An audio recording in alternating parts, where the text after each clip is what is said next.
ला चुका हूँ मैं एक ऐसा मानवा जिसके के अंदर इंडियन मिथोलॉजी के साथ शिवा, गणेश जी जैसे कई सारे ओवरपावर्ड गॉड्स एग्जिस्ट करते हैं और जिनके के साथ मिलकर वो एक वार लड़ने वाला है और उनके खिलाफ होने वाले हैं बाकी सभी गॉड्स, यानी एक ऐसा युद्ध होने वाला है जिसके के अंदर गॉड्स वर्सेस गॉड होने वाला है। खैर ये तो हमारी फाइनल बैटल की एक समरी थी, तो फिर चलिए हम लोग अपनी स्टोरी को शुरू करते हैं। एपिसोड के स्टार्ट में हमें एक रूइन के अंदर दिखाया जाता है और उस रूइन के अंदर हम काफी सारे डीमंस को देख सकते हैं और हम वहां पर एक आदमी को देखते हैं जिसकी की हालत बहुत ही बुरी होती है और वो तो सच में ही मरने के कगार पर होता है और वो उन सभी डीमंस को देखते हुए वो रेंगते हुए कहने लगता है, आखिर वो बूढ़ा गीजर वो कैसे मेरे साथ ऐसा कुछ कर सकता है? क्या मैं सच में ही उससे बिना बदला लिए हुए ही मर जाऊंगा? इतने में उसके सामने हम देखते हैं कि एक भयानक से दिखने वाला एक सर्पेंट डीमन आ जाती है और उसे देखते हुए वो कहता है, मैं ऐसे ही यहाँ पर एक कुत्ते की मौत नहीं मरना चाहता। मेरा नाम है सियोजियो हियोन और मैं बस 38 इयर्स का हूँ। मुझे लगता है कि मैं आज यहीं पर मर जाऊंगा।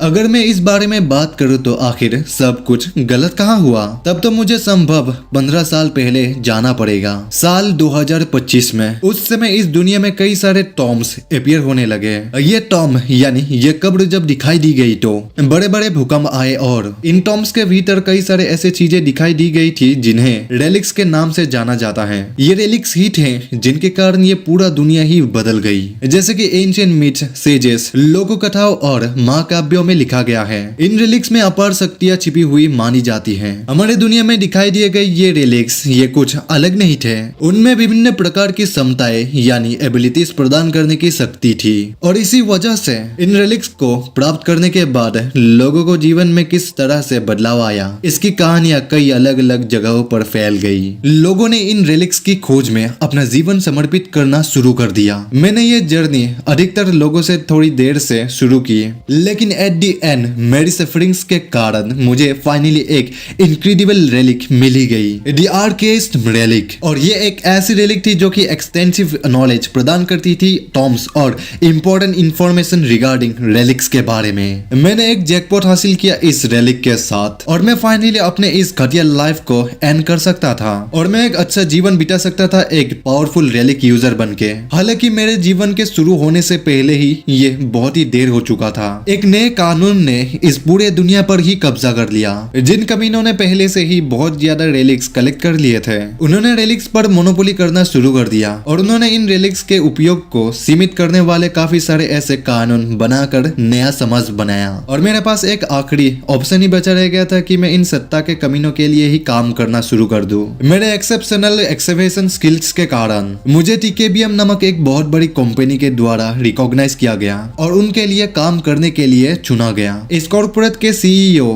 क्वोन ताई जुन ने मुझसे कहा कि मेरा काम ये आसान नहीं होगा। मेरे काम के कारण ये एक्सट्रीमली डिफिकल्ट था और कई बार मुझे अपने हाथ गंदे करने पड़े। मुझे लगता है कि तुम लोग मुझे ये कह सकते हो कि मेरा काम स्मगलर, चोर और जासूस होना था, लेकिन मेरा सबसे ज्यादा इम्पोर्टेंट जॉब है टॉम राइडर। मैंने अपने स्किल्स को पॉलिश किया और रेस्ट्रिक्टेड एरिया में घुसकर दूसरों द्वारा पाए गए रेलिक्स को चुराने में सक्षम हो गया। मेरे लीड में टॉम पर छापा मारने वाली टीम ने शानदार परिणाम दिए। कई साल बाद सीईओ क्वोन वो फाइनली दुनिया में सबसे पावरफुल रेलिक यूजर बन गए, लेकिन ये सब उन पावरफुल रेलिक्स के बदौलत था जिन्हें हमने सुराया था और जिनको कि हम लोगों से ही उन्होंने जब्त कर लिया था। सीईओ क्वोन का रुतबा यानी उसका स्टेटस जितना बढ़ता गया उतना ही अधिक लोग मुझसे घृणा करने लगे। उन्होंने मुझसे एक तानाशाह के पैरों पर काम करने वाला एक कुत्ता कहा। इन सब के बावजूद भी मैंने कड़ी मेहनत जारी रखी। रेलिक्स की पावर के नशे में डूबी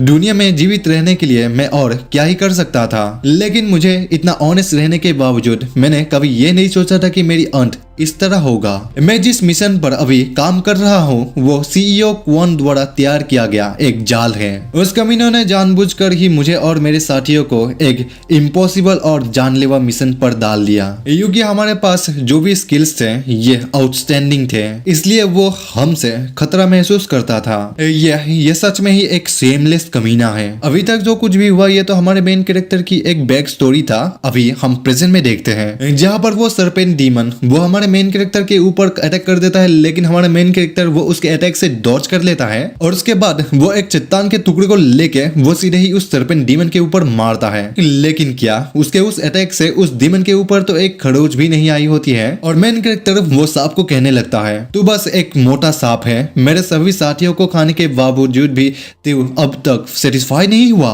चलो तो फिर ठीक है, आगे बढ़ो, मैं तुम्हारे अंदरूनी हिस्से को फाड़ दूंगा और वो क्वांटाइजून कमीना, भले ही मैं मर जाऊं और भूत बन जाऊं, मैं तुम्हारा फिर भी जीवन बर्बाद करने के लिए कुछ भी करूंगा। और वो सरपेंट डीमन भी हमारे मेन कैरेक्टर को निगलने वाला ही था, इतने में ही किसी की आवाज आती है और वो कहने लगता है, ओह माय गुडनेस, तुम तो सच में ही बहुत ही नॉइजी हो रहे हो। और किसी की ऐसी आवाज सुन के सरपेंट डीमन वो वहीं पर रुक जाता है और वो इधर उधर देखने लग जाता है और हमारा मेन कैरेक्टर वो उस आवाज को कहता है, अभी तुमने क्या कहा? और वो मिस्टीरियस आवाज कहता है, ओह ये क्या है, क्या तुम मुझे सच में ही सुन सकते हो? मेन कैरेक्टर कहता है, क्या तुमको ये लगता है कि ये पहली बार है कि मैं किसी रेलिक्स की आवाज सुन रहा हूँ? मैं ये तो नहीं जानता हूँ कि तुम किस गॉड से बिलोंग करते हो, लेकिन जबकि मैं इस तरफ तुमसे बहुत ही अच्छी तरीके से बात कर रहा हूँ तो फिर तुम्हारे लिए यही बेहतर होगा कि तुम मेरी मदद करो इस स्नेक डीमन से बचने के लिए और मेरी मदद करो इस जगह को छोड़ने में। वो आवाज कहता है, क्या तुम अब भी ये विश्वास करते हो कि तुम उस बॉडी के साथ अब भी सरवाइव कर सकते हो? और उसकी ये आवाज सुन के जब हमारा मेन कैरेक्टर वो अपने निचले हिस्से को देखता है, वो देख के चौंक जाता है क्योंकि उसके दोनों पैर ही वहां से गायब हो चुके होते हैं, मतलब उनको ऑलरेडी उस सांप ने खा लिया होता है। और वो आवाज फिर से कहता है, तुम्हारा शरीर ये तो पहले से ही 2 टुकड़ों में बट गया है, तुम अपनी कमजोर जिंदगी को बचाने की पूरी कोशिश कर रहे हो, लेकिन तुम ज्यादा दिन तक ऐसे ही टिक नहीं पाओगे, यही तुम्हारे इस लोली लाइफ की एंड है। भले ही तुम्हारे पास एक्सेप्शनल टैलेंट है, फिर भी ऐसा लगता है कि तुम्हारा जन्म बहुत देर से हुआ है, तुम उस शक्ति का भी यूज नहीं कर पाए जो तुमने अर्जित की थी।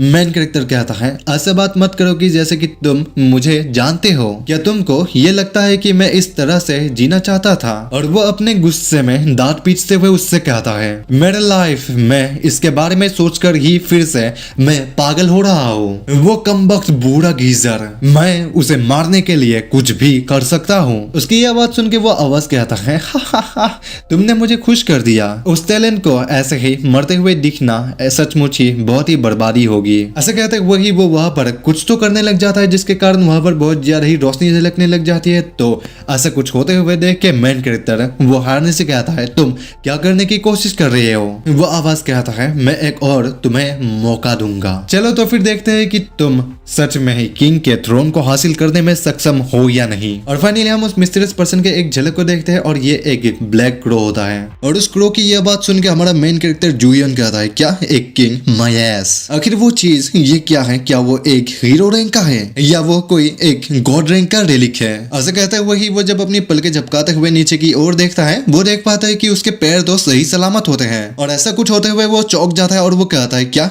मेरे पैर ये सही सलामत है? मैं तो बिल्कुल ठीक हूँ, अभी क्या हुआ था? मेरे सारे घाव भी ठीक हो गए हैं। ऐसे कहते हुए ही वो जब अपनी आसपास की ओर नजर डालता है, वो देख पाता है कि उसके आसपास के सभी लोग उसकी ओर ही देख रहे होते हैं। और जूहियन वो हालत को समझते हुए अपने मन में कहता है, क्या मैं अभी पुलिस स्टेशन में हूँ? आखिर यहाँ पर क्या हो रहा है? इतने एक पुलिस वो जूहियन को कहता है, अरे तुम क्या बड़बड़ा रहे हो? और मैं यहाँ पर तुम्हारी आइडेंटिटी के बारे में पूछ रहा हूँ, क्या तुमको ये लगता है कि हमारे पास पूरी रात है? और उस पुलिस की यह बात सुन के जूहियन कहता है, ओह ऐसी बात है? जिसपे वो पुलिस कहता है, ओह कृपया तुम अपनी नाम बताओ। जूहियन भले ही उस पुलिस के साथ बैठ गया था उनके सवालों को जवाब देने के लिए, लेकिन वो अभी भी कंफ्यूज होता है अभी के सिचुएशन के बारे में और वो प्रेजेंट की हालत के बारे में समझने की कोशिश करते हुए अपने मन में कहता है, क्या उस क्रो ने ही ऐसा किया? क्या यह एक सपना था या शायद एक इल्यूजन? खैर मुझे नहीं लगता है कि ऐसा कुछ भी था। जूहियन के मन में तो यही सब चल रहा होता है, जबकि वो पुलिस वो जूहियन को कुछ भी जवाब ना देते हुए देख के वो कहता है, गॉड डैम इट, आखिर तुम्हारा नाम क्या है? मैं पागल हो जाऊंगा, चलो जल्दी से काम खत्म करे ताकि हम घर जा सके प्लीज। और उस कांस्टेबल को ऐसा कुछ कहते हुए देख के उसका साथी भी कहता है, मैंने पहले ही हार मान ली है। जाहिर है ये साल ऐसे साल के रूप में माना जाता है जब कोई भी अपने घर नहीं जाता। गॉड का शुक्र है कि यह 2025 यह भयानक होगा। और जूहियन जब उस कांस्टेबल की ये बात सुनता है तो वो चौंक जाता है और वो अपने मन में बड़े ही हारने से कहता है, क्या ये 2025 है? मैं इस बात को लेकर पॉजिटिव हूँ कि यह साल 2025 नहीं है। लेकिन वो जब कैलेंडर की ओर देखता है वो देख के चौंक जाता है क्योंकि आज 1 जनवरी 2025 है। और इस चीज को देख के वो कहता है, क्या आज तो हैप्पी न्यू ईयर है। हैप्पी न्यू ईयर भाई लोग। आखिर यहाँ पर क्या हो रहा है? और वो अपनी पास में बैठे हुए उन माँ बेटे को देखते हुए कहता है, रुको, वो हाई स्कूल का बच्चा वो थोड़ा फेमिलियर सा लग रहा है। मुझे याद है कि एक हाई स्कूल का लड़का वो शराब के नशे में था और उसने मुझसे झगड़ा शुरू कर दिया था। मैं उसके साथ झगड़ने लगा और मुझे पुलिस स्टेशन ले जाया गया। मैं तो इस पर विश्वास ही नहीं कर सकता। क्या ये असली है? क्या मैं सचमुच 15 साल पीछे चला आया हूँ? यदि ये 2025 की जनवरी है तो ये वर्ल्ड अभी भी पीसफुल है। यह तो रेलिक्स के प्रकट होने से पहले की बात है। तब तो यहाँ पर अभी भी टॉम्स अपीयर नहीं हुए हैं और ये वही समय है जहाँ पर कि गॉड रैंक्स के रेलिक्स सामने नहीं आए। यदि ऐसा ही है तो तब तो मैं सभी रेलिक्स को ही कलेक्ट कर सकता हूँ। मेरा पिछला नॉलेज और यादें अभी भी बरकरार है। मैं किसी और से पहले ही रेलिक्स कलेक्ट करना शुरू कर सकता हूँ। ये तो बहुत ही रोमांचक हो रहा है। जब ये वर्ल्ड रेलिक्स के शक्तियों से अभिभूत हो गया, मुझे विश्वास था कि अब मुझे इस दुनिया में सरप्राइज करने वाली कोई चीज नहीं है। सबसे पहले तो मैंने विश्वास ही नहीं किया था कि ऐसा भी कोई टॉम भी हो सकता है जिसे देखकर मेरे जैसे एक्सपीरियंस टॉम राइडर भी भय से कांप उठेगा। दूसरा, मुझे इस मिशन पर भेजने वाला उस कमीने क्वांटाई जून द्वारा बिछाया गया एक जाल था। और अंत में मेरे मरने से ठीक पहले मैं अचानक 15 साल पीछे अपने अतीत में वापस चला गया। मुझे नहीं पता कि यह कैसे संभव हुआ, लेकिन ऐसा लगता है कि यह मेरे लिए अब तक का सबसे बड़ा मौका है। मैं दूसरों से पहले सभी रेलिक्स को हासिल कर सकता हूँ। इतने में जूहियन को उस लड़की की माँ आवाज देती है और वो कहती है, हे, क्या तू मेरी बात सुन रहा है? आखिर तुझ में क्या गलत है? तू तो किसी के ऊपर भी ध्यान नहीं दे रहा है और तो और इन्वेस्टिगेटर पर भी ध्यान नहीं दे रहा है। क्या यह सब तुझको मजाक लगता है? तूने मेरी बच्चे को मारा। मेरा बच्चा अभी भी हाई स्कूल का एक सीनियर है। क्या होगा अगर तूने उसको हमेशा के लिए ही नुकसान पहुंचाया? क्या तू बुरी जिम्मेदारी ले गया, या फिर तू इन सब को सेटलमेंट करके पैसे से चुकाना चाहता है, और या फिर तू सीधे जेल में ही जाएगा? ये सभी बातें उस औरत ने जूहियन को सच में ही बहुत रूडली कही होती है। और जूहियन इन सब बातों को सुनते हुए वो अपने मन में कहता है, वो तो कितनी एनोइंग है। मुझे लगता है कि अभी के लिए मुझे इस सिचुएशन से डील करना पड़ेगा। भले ही ये घटना 15 साल पहले की है, फिर भी मुझे आज भी ये दिन पूरी क्लियरली याद है। इतना सोचने के साथ ही वो अपने पिछले लाइफ के बारे में याद करता है, जहाँ पर वो उस बच्चे के पास आकर वो वहीं पर घुटने पर आके वो उनसे माफी मांगता है और वो उससे मांगी गई सेटलमेंट पैसा वो थोड़ा कम करे, इसके लिए उसने रिक्वेस्ट की थी। और ये सब याद करते हुए वो अपने मन में कहता है, क्या सेटलमेंट पैसा? अभी के लिए तो मेरे पास एक फूटी कौड़ी भी नहीं है। मेरे सभी मेन टूल्स और आर्केस्ट रेलिक वो सभी मेरे पास अभी नहीं है। डैम इट यार, मेरे पास तो अभी के लिए किसी भी तरीके से सोर्स ऑफ इनकम ही नहीं है। अगर ऐसा ही चलता रहा तो मैं उन सभी रेलिक्स को कैसे हासिल करूंगा? ये सब सोच के जूहियन का दिमाग सच में ही खराब हो रहा था, जबकि वो औरत कहती है, क्या तू मुझे फिर से इग्नोर कर रहा है? अगर तेरे साथ कोई बात कर रहा है तो तुझे उनके ऊपर ध्यान देना चाहिए। ऐसे कहते हुए ही वो उसके ऊपर हाथ उठाने ही वाली होती है और ऐसा कुछ होते हुए देख के सभी लोग हैरान हो जाते हैं और जूहियन उसके ऊपर हाथ उठाते हुए देख के वो अपनी इंस्टिंक्ट से वो उसका हाथ ही पकड़ लेता है। और उस औरत के हाथ को इतनी आसानी से पकड़ते हुए देख के जूहियन वो चौंकते हुए अपने मन में कहता है, ओह, मैंने तो इसे ब्लॉक कर लिया। क्या ऐसा इसलिए है क्योंकि मेरे पास अभी भी 15 साल का एक्सपीरियंस और नॉलेज है, जिनके कारण मेरे फाइटिंग स्किल्स वो बहुत ही इंप्रूव हो चुके हैं। मुझे लगता है कि यह मेरे लिए एक प्लस पॉइंट है। ऐसे सोचने के साथ ही वो खड़ा हो जाता है और वो कहता है, काम डाउन आंटी, जिसने मेरे साथ लड़ाई शुरू की वो आपका बेटा ही था। इसके अलावा क्या आपको नहीं लगता है कि आप दोनों ही इस समय बड़े ही रूडली एक्ट कर रहे हैं? खैर, मुझे लगता है कि यह सच है जैसे कि लोग कहते हैं, जैसा कि माँ वैसा ही बेटा। जूहियन की यह बात सुन के वो लड़का जूहियन को मारने के लिए आगे बढ़ते हुए कहता है, तूने अभी क्या कहा कमीने? मैं तो ये प्लान बना रहा था कि मैं बहुत ही जेनरस हूँ और तुम्हें बड़ी ही आसानी से यहाँ से जाने दूं, लेकिन ऐसे कहते हुए ही वो जूहियन के ऊपर एक मुक्का मारता है, लेकिन जूहियन वो उसके अटैक से डॉज कर देता है और वो उस लड़के के ही हाथ को पकड़ते हुए वो उसको मोड़ते हुए उसी को ही उल्टा जमीन में पटक देता है। और उस लड़के को इतनी आसानी से मारते हुए देख के वो अपने मन में कहता है, मेरी बॉडी डेफिनेटली ही पहले से काफी हल्का हो गया है। मुझे लगता है कि ऐसा इसलिए है क्योंकि मुझे अभी तक रेलिक से होने वाली सभी साइड इफेक्ट्स का पता नहीं चला है। और स्टेशन के अंदर ऐसे फाइट होते हुए देख के सभी पुलिस वो उन्हें घेरते हुए कहने लगते हैं, अरे तुम सभी लोग इसे बंद करो, तुम लोग यहाँ पर पुलिस स्टेशन में क्या तमाशा खड़ा कर रहे हो। इतने में जूहियन कहता है, देखिए मेरे पास उन लोगों को देने के लिए कोई भी पैसा नहीं है, इसलिए आप मुझे जेल में बंद कर दीजिए, मुझे इससे कोई फर्क नहीं पड़ता। और जूहियन की यह बात सुन के उस औरत को अपने बेटे की ज्यादा फिक्र नहीं होती है बल्कि सेटलमेंट पैसे की ज्यादा फिक्र होती है। और वो जूहियन को कहती है, क्या तुम पागल हो गए हो, तुम हमें सेटलमेंट पैसे देने के बजाय कोई क्रिमिनल रिकॉर्ड बनवाना क्यों पसंद करोगे। ठीक है, जो तुम चाहो वही करो, तुमने अभी बहुत ही बड़ी गलती की है। और उस औरत की यह बात सुन के जूहियन वो अपने मन में कहता है, क्रिमिनल रिकॉर्ड, अब ये सब कोई भी मायने नहीं रखता। एक बार जब रेलिक्स सामने आ जाएंगे तो पूरी दुनिया में ही केओस मच जाएगी। इसके साथ ही जूहियन को जेल में बंद कर दिया जाता है और वो जेल में बंद होने के बाद कहने लगता है, यह अच्छी बात है कि मैं बेहतर ढंग से लड़ने में अच्छा हूँ, लेकिन ये अभी भी पर्याप्त नहीं है। मुझे जल्दी से जल्दी एक सोर्स ऑफ इनकम ढूंढना होगा ताकि मैं अपने एक्सपेक्टेशंस के लिए पैसा जुटा सकूं। मुझे अभी क्या करना चाहिए। इतने में उसके आंखों के सामने एक डिस्प्ले अपीयर होता है जहां पर लिखा होता है कि टॉम राइडर सीओ जूहियन। और ऐसे किसी चीज को देख के जूहियन वो सच में हैरान होता है और वो कहता है, क्या ये क्या है, आखिर यहाँ पर एक टेक्स्ट कैसे फ्लोट कर रहा है, या मेरी आंखें ये खराब हो गई है। बढ़िया, मुझे लगता है कि अब मैं कुछ चीजों को देख रहा हूँ। फक यार। इतने में उसके आगे एक और टेक्स्ट अपीयर होता है, एक lowly pickpocket who can't even wield a shovel. और ऐसी किसी चीज को देख के जूहियन वो बड़ी ही हैरानी से कहता है, एकमात्र चीज जो ऐसा होने का कारण बन सकता है वो है रेलिक्स। क्या ये सभी ये उस क्रो के वजह से हो रहा है। और वो बड़े ही गुस्से से वो उस क्रो को चिल्लाते हुए कहने लगता है, अरे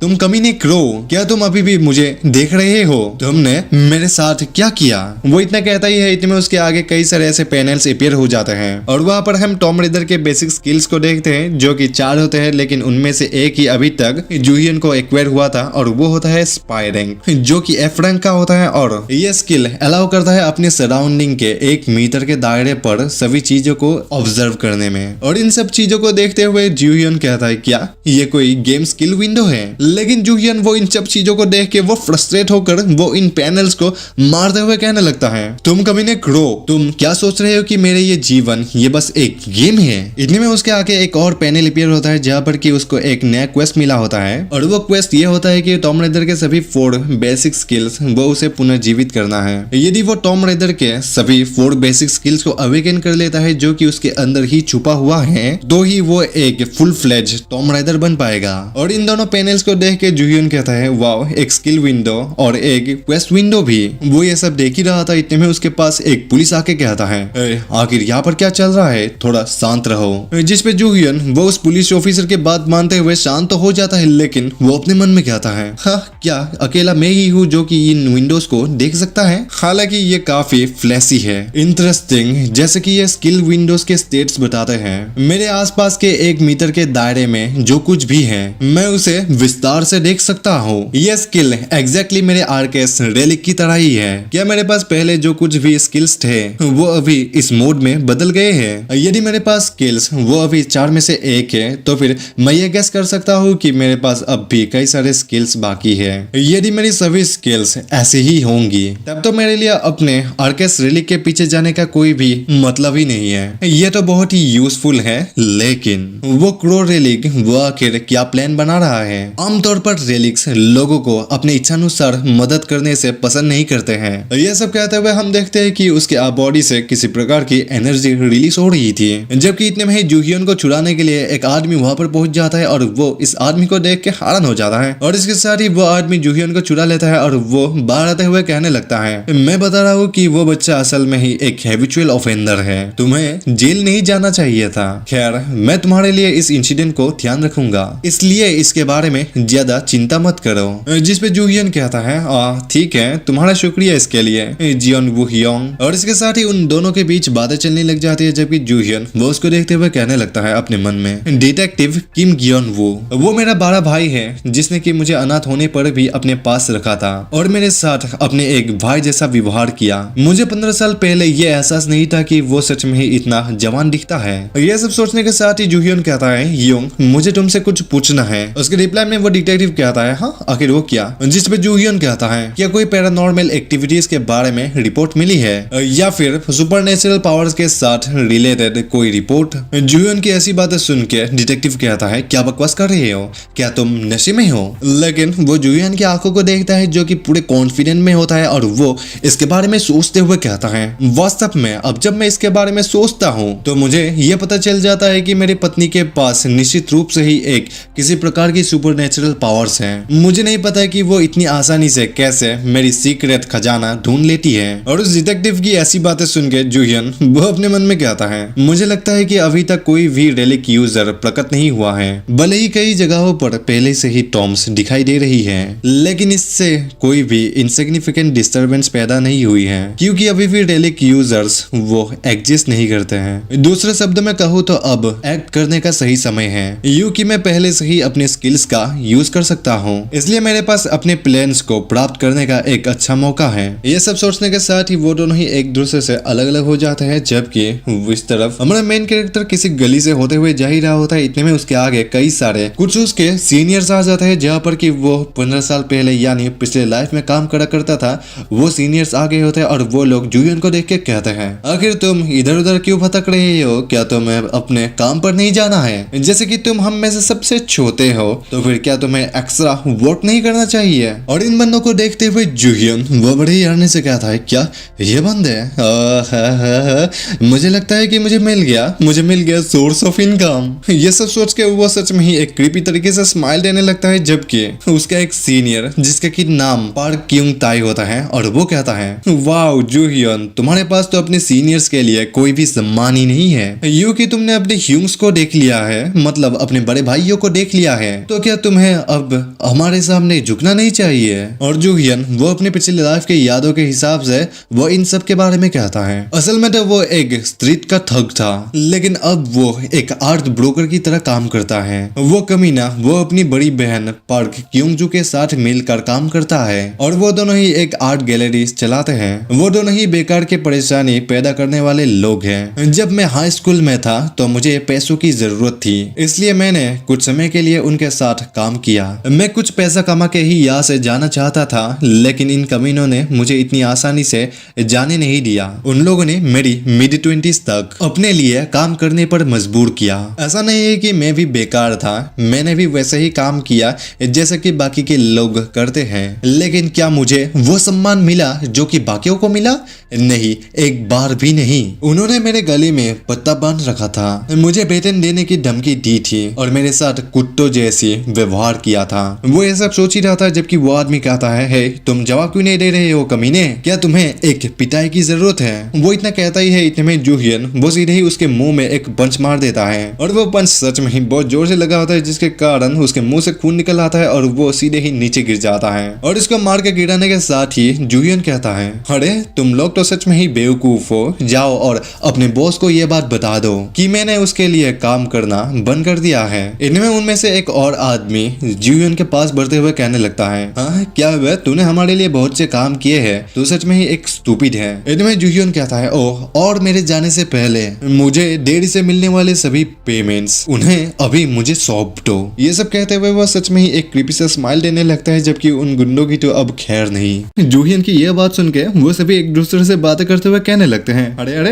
तूने देखा वो क्या कह रहा है? मुझे लगता है कि हम जब भी किसी को कुछ दिनों के लिए अकेला छोड़ देते हैं तो वो खुद को शेर समझने लग जाता है। और ऐसे कहते हुए ही वो जूहियन को मारने के लिए आगे बढ़ जाता है, जबकि जूहियन वो उसके पंच को डॉज करते हुए वो सीधे ही उसके ऊपर ही एक पंच मार देता है और वो पंच सच में ही बहुत जोरदार लगा था, जिस कारण उसके मुंह से खून निकल आया होता है। लेकिन जूहियन वो इतने में ही नहीं रुकता और वो उसके हेड को पकड़ते हुए वो सीधे ही अपने घुटनों से उसके मुंह में मारता है, जिसके कारण उसकी हालत सच में ही बहुत ही गंदी हो जाती है। जबकि उसके बाकी के साथी वो जूहियन को ऐसा करते हुए देख के कहते हैं उस कमीने के साथ क्या हो गया है, वो इतना तेज कैसे हो गया है, ऐसा लगता है कि वो फाइटिंग में काफी अच्छा है। और ऐसे कहते हुए ही उनमें से दो और बंदे वो सीधे ही जूहियन को मारने के लिए आगे बढ़ जाते हैं, लेकिन जूहियन वो एक के मुंह में कोनी मारता है जबकि दूसरे के मुंह में सीधे ही एक लात मार देता है। और उसका ये किक सच में ही बहुत जोरदार होता है, जिसके कारण वो तीनों ही एक साथ नीचे गिरे पड़े हुए होते हैं और वहां पर बस एक आखिरी बंदा बचा हुआ रहता है। और वह आखिरी बंदा जूहियन को देख के घबरा रहा होता है, जबकि उसे घबराते हुए देख के जूहियन अपने मन में कहता है ये सही है, घबराते रहो, ये मेरे 15 साल के लड़ाई के एक्सपीरियंस है। और वह उनसे कहता है तुम लोगों का काम खत्म हो चुका है। अरे रे रे, मुझे तुम सबके लिए बहुत ही बुरा लग रहा है, ये दुनिया तुम लोगों के लिए और भी ज्यादा मुश्किल होने वाली है। और वो अपने मन में कहता है मुझे खुशी है कि मेरी बॉडी ये पहले जैसे ही मूव कर सकती है, लेकिन मेरे प्रेजेंट बॉडी ये अभी भी इन हमलों का सामना करने के लिए पर्याप्त स्ट्रॉन्ग नहीं है, मुझे इसे जल्द ही खत्म करना होगा। इतने वही पहले वाला बंदा वो अपने हाथ में एक चाकू लेकर खड़ा हो चुका होता है और उस बंदे को ऐसे चाकू लेते हुए देख के वो बचा हुआ बंदा कहता है यूंग हमें उस चाकू का यूज करते समय सावधान रहना चाहिए। जिस पे वो बंदा कहता है हाँ मुझे इसकी परवाह नहीं है। तो वो बंदा भी कहता है लेकिन उस चाकू का इस्तेमाल तो बिजनेस के लिए किया जाएगा, अगर वो थोड़ा सा भी डैमेज हो गया तो क्या होगा। और जूहियन वो उस बंदे के हाथ में उस चाकू को बड़ी गौर से देखते हुए कहता है क्या वो चाकू वो तो एक रेलिक है, आखिर उस कमीने के पास ये क्यों है। खैर मुझे लगता है कि ये बहुत ज्यादा ही सरप्राइजिंग की बात नहीं है। ज्यादातर रेलिक्स वो बड़े बड़े टॉम्स को क्रिएट करने के बाद लोगों को अट्रैक्ट करते हैं, लेकिन कुछ रेलिक्स वो ह्यूमन सोसाइटी के भीतर ही गुप्त रूप से छिपे रहना पसंद करते हैं। जो भी क्यों ना हो यह रेलिक ये तो अब से मेरी है। और इसके साथ ही वो बंदा उस चाकू से जूहियन को मारने के लिए आगे बढ़ चुका होता है, लेकिन जूहियन वो उसके अटैक से डॉज कर लेता है और वो उसके हाथ को ब्लॉक कर लेता है, जबकि कि वो उसके हाथ से ही वो उसके गर्दन के पास उसके चाकू को ले जाते हुए उसे डराते हुए कहता है मुझ पर चाकू चलाने के लिए तुम्हारे पास इतना हिम्मत है। और जूहियन को ऐसा कुछ करते हुए देख के बाकी सभी भी डर जाते हैं और वो लोग जूहियन को रुकने के लिए कहने लगते हैं, जबकि जूहियन वो उसके हाथ से उस नाइफ को यानी उस चाकू को छीनते हुए कहता है मैं तेरे लिए इसका अच्छे से ध्यान रखूंगा, अब तुम देखो और सीखो इसे कैसे इस्तेमाल करते हैं। और ऐसे कहते वही वो जब अपनी एनर्जी उस चाकू में इम्ब्यूट करता है तो वो उस चाकू की एबिलिटीज को यूज कर पाता है। और वो इस चाकू के इस एबिलिटी को देखते हुए वो अपने मन में सोचता है इंटरेस्टिंग बात तो ये है कि ये रिलिक्स आपको एक इंसान की इंटरनल ऑर्गन्स को देखने में मदद करता है। और उनमें से दो बंदे जब जूहियन के ऊपर अटैक करते हैं, लेकिन उनके अटैक करने से पहले ही जूहियन वो बड़ी स्पीड से उनके ऊपर कई सारे चाकू से अटैक करने के बाद वो बड़ी ही स्पीड से वहां से गुजर जाता है। और वो बंदे तो देख भी नहीं पाते हैं कि जूहियन ने उनके ऊपर कितने सारे अटैक्स कर दिए हैं और वो लोग बड़े ही हैरानी से कहते हैं क्या वो गायब हो चुका है। लेकिन जूहियन के क्रॉस करने के बाद जहां जहां पर भी जूहियन ने कट्स मारते वहां से खून निकलने लग जाता है, जिसके कारण वो दोनों ही चिल्लाने लग जाता है, जबकि जूहियन वो अपने मन में कहता है ऐसा लगता है कि इसके अंदर पावर ऑफ पोजीशन भी है, तब तो ये काफी सुविधाजनक है। इतना सोचने के साथ ही वो कहता है रोना बंद करो, मैंने तुम लोगों को बहुत गहरा भी नहीं खाता है, लेकिन अगर तुम लोग अभी भी पैसा देने से इनकार करते हो तो आगे हालत और भी बदतर हो जाएंगे, तो फिर चलो मुझे दे दो अगर तुम मरना नहीं चाहते हो। और जूहियन ने यह बात सच में ही बहुत ही डरावने तरीके से कही होती है, जबकि जूहियन की यह बात सुन के वो सभी लोग डरते हुए हाँ कहते हैं। इसके साथ ही हमारा सीन चेंज होता है और हमें एक शहर के अंदर जियोंग गैलरी में दिखाया जाता है, जहाँ पर की उस लड़के की बड़ी बहन वो कहने लगती है अपने फोन में अगर तुमने अभी क्या कहा तुम लोगों को मारा गया जूहियन के द्वारा, वो भी कुत्तों की तरह, और अंत में तुम लोगों ने उसे पैसे भी दे दिए। क्या तुम लोगों को ये लगता है कि ये एक उचित बहाना होगा? तुम लोगों की बातों का तो कोई भी मतलब ही नहीं है बेवकूफो। और उस औरत की ये बात सुन के वो बंदा भी कहता है अरे ऐसा नहीं है नूना, मुझे तो खुद भी पता नहीं चला कि यहाँ पर क्या हो रहा है। उस कमीने को तो कल तक फाइटिंग के बेसिक्स भी नहीं पता थे, लेकिन अब वो पूरी तरीके से अलग है। यहाँ तक कि उसकी आंखें भी अब खतरनाक वाइब देती है। उसकी बड़ी बहन कहती है तो तुम लोगों का कितना नुकसान हुआ? उसके जवाब पे वो कहता है खैर मुझे लगता है कि मैंने अपने बैंक का सारा पैसा ही खो दिया, और वो सैंपल प्रोडक्ट जो कि हम लोग थ्रेड के लिए यूज करने वाले थे वो भी हमसे वो ले गया। उसकी यह बात सुन के तो वो सच में ही चौंक जाती है और वो कहती है हे गॉड तुम लोग तो सच में ही मोरॉन्स हो, क्या इसका मतलब ये है कि तुम लोगों ने उस बुढ़ा के स्टेचू को भी खो दी है? और उसके जवाब पे वो कहता है खैर जैसे कि कि तुम देख सकते हैं कि हमारे पैसे देने के बाद भी उसने हमें कहा कि ये पैसा बहुत ही कम है। और इसके साथ ही हम पास के एक सीन में देखते हैं जहाँ पर कि जूहियन के उन सबको लूटने के बाद वो पैसा गिनते हुए कहने लगता है, वाह यार, ऐसा लगता है कि तुम लोग तो सच में ही बहुत ही गरीब हो, क्या तुम लोगों के पास और कुछ नहीं है? जिस पे वो बंदा कहता है, हमारे पास बस यही है। जूहियन कहता है, क्या तुम लोग श्योर तो हो ना कि तुम लोगों के पास बस इतना ही है? वो कहता है, हाँ बस इतना ही है। जिस पे जूहियन वो बड़े ही गुस्से में उनकी ओर घूरते हुए देख के कहता है, अगर मैं तुम लोगों की तलाशी लूं और कुछ और पाऊं तो तुम लोग समझो मर जाओगे। और जूहियन के ऐसे कहते हुए सुन के तो बाकी सबकी ही फट गई होती है, जबकि वो लोग उस बुड्ढा के स्टेचू को निकाल के जूहियन को दे देते हैं और जूहियन इसको देख के कहता है, ओह ये क्या है, ये तो दिखने से काफी कीमती लग रहा है। जिस पे वो बंदा कहता है, नहीं ये इतना कीमती नहीं है। तो जूहियन कहता है, यदि तुम लोगों के मुंह से कोई भी शब्द निकला है तो इसका मतलब ये होगा कि यह एक बहुत ही कीमती चीज है ना? तो फिर मैं इसे ले रहा हूँ। और ऐसे कहते वही जूहियन वो वहां से चला जाता है, जबकि वो लोग तो पीछे से आवाज देते ही रह जाते हैं, लेकिन उनकी आवाज देने के बावजूद जूहियन वो उनकी ओर घूर के देखता भी नहीं है। और यही सब कुछ जब वो लड़की सुनती है तो वो कहती है, ओह मैं समझ गई। उसके बड़ी बहन को इतनी आसानी से मानते हुए देख के उसके भाई वो कुछ भी समझ नहीं पाता, लेकिन इतने में ही उसकी बड़ी बहन वो गरज उठती है और वो कहती है,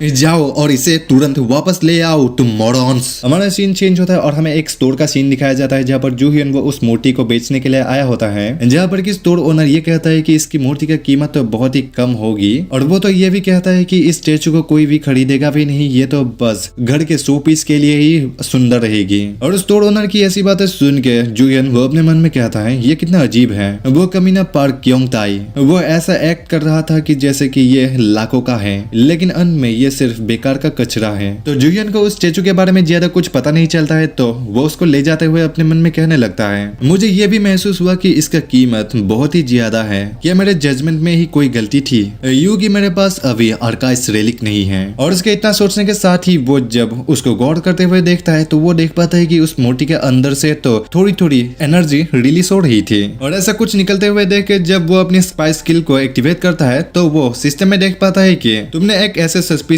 एसेंस को डिटेक्ट किया है जो कि इस बुद्धा के स्टेचू से निकल रहा है। और इसको देखने के साथ जूहियन कहता है, ओह ऐसा लगता है कि इस स्टेचू के अंदर कुछ तो है। और इतना समझने के बावजूद भी जब वो सिस्टम विंडो आगे से नहीं हट रही होती है तो वो सिस्टम विंडो को अपने हाथ से साइड करने लग जाता है। मतलब सीधी तरीके से कहूँ तो उसको ये नया सिस्टम इसको अभी तक वो इस्तेमाल ठीक से करना सीखा नहीं है। और वो उस मूर्ति को हिलाने लग जाता है और वो उसको हिलाते हुए कहता है, तो ये वही था, मैं ये जानता था कि ऐसा कोई तरीका नहीं था कि पार्क क्योंग ताई 50,000 यौन का एक मूर्ति को लेकर ऐसे परेशान नहीं होगा। तो फिर चलो ये देखते हैं कि इसके अंदर क्या हो सकता है। ऐसे कहते हुए ही वो उस चाकू को निकालते हुए वो बड़ी स्पीड से हवा में ही उस मूर्ति को काट डालता है, जिसके कि अंदर से कुछ तो निकल कर आता है और उसके अंदर से एक बोतल निकल कर आता है। और वो उस बोतल को देखते हुए कहता है, तो इसके अंदर एक लिक्विफाइड ड्रग है, तुम इसकी कुछ बूंदे सिगरेट पर डालो और धूम्रपान करो, यह आमतौर पर बहुत ही महंगा है। वो कभी नहीं किया, वो ड्रग बिजनेस का भी हिस्सा है। ऐसे कहते हुए वो उस बोतल को वहीं पर छुपा लेता है और वो इधर उधर देखने लग जाता है। और वो वहां से चलते हुए फिर से कहने लगता है, अब जब मैं इसके बारे में ध्यान से सोचता हूँ तब मुझे ये पता चलता है कि उनके पास तो ऐसे हजारों आर्ट वर्क है, क्या होगा कि उन सभी के अंदर ही ऐसे ड्रग्स भरे हुए होंगे। और इतना सोचने के साथ ही वो उसके बड़े भाई यानी उस डिटेक्टिव को कॉल करते हुए कहता है, बड़े भाई ये मैं हूँ जूहियन, जैसे कि ड्रग ट्रैफिकिंग के बारे में कोई भी रिपोर्ट दे तो उसका रिवॉर्ड ये 10 करोड़ वॉन है ना।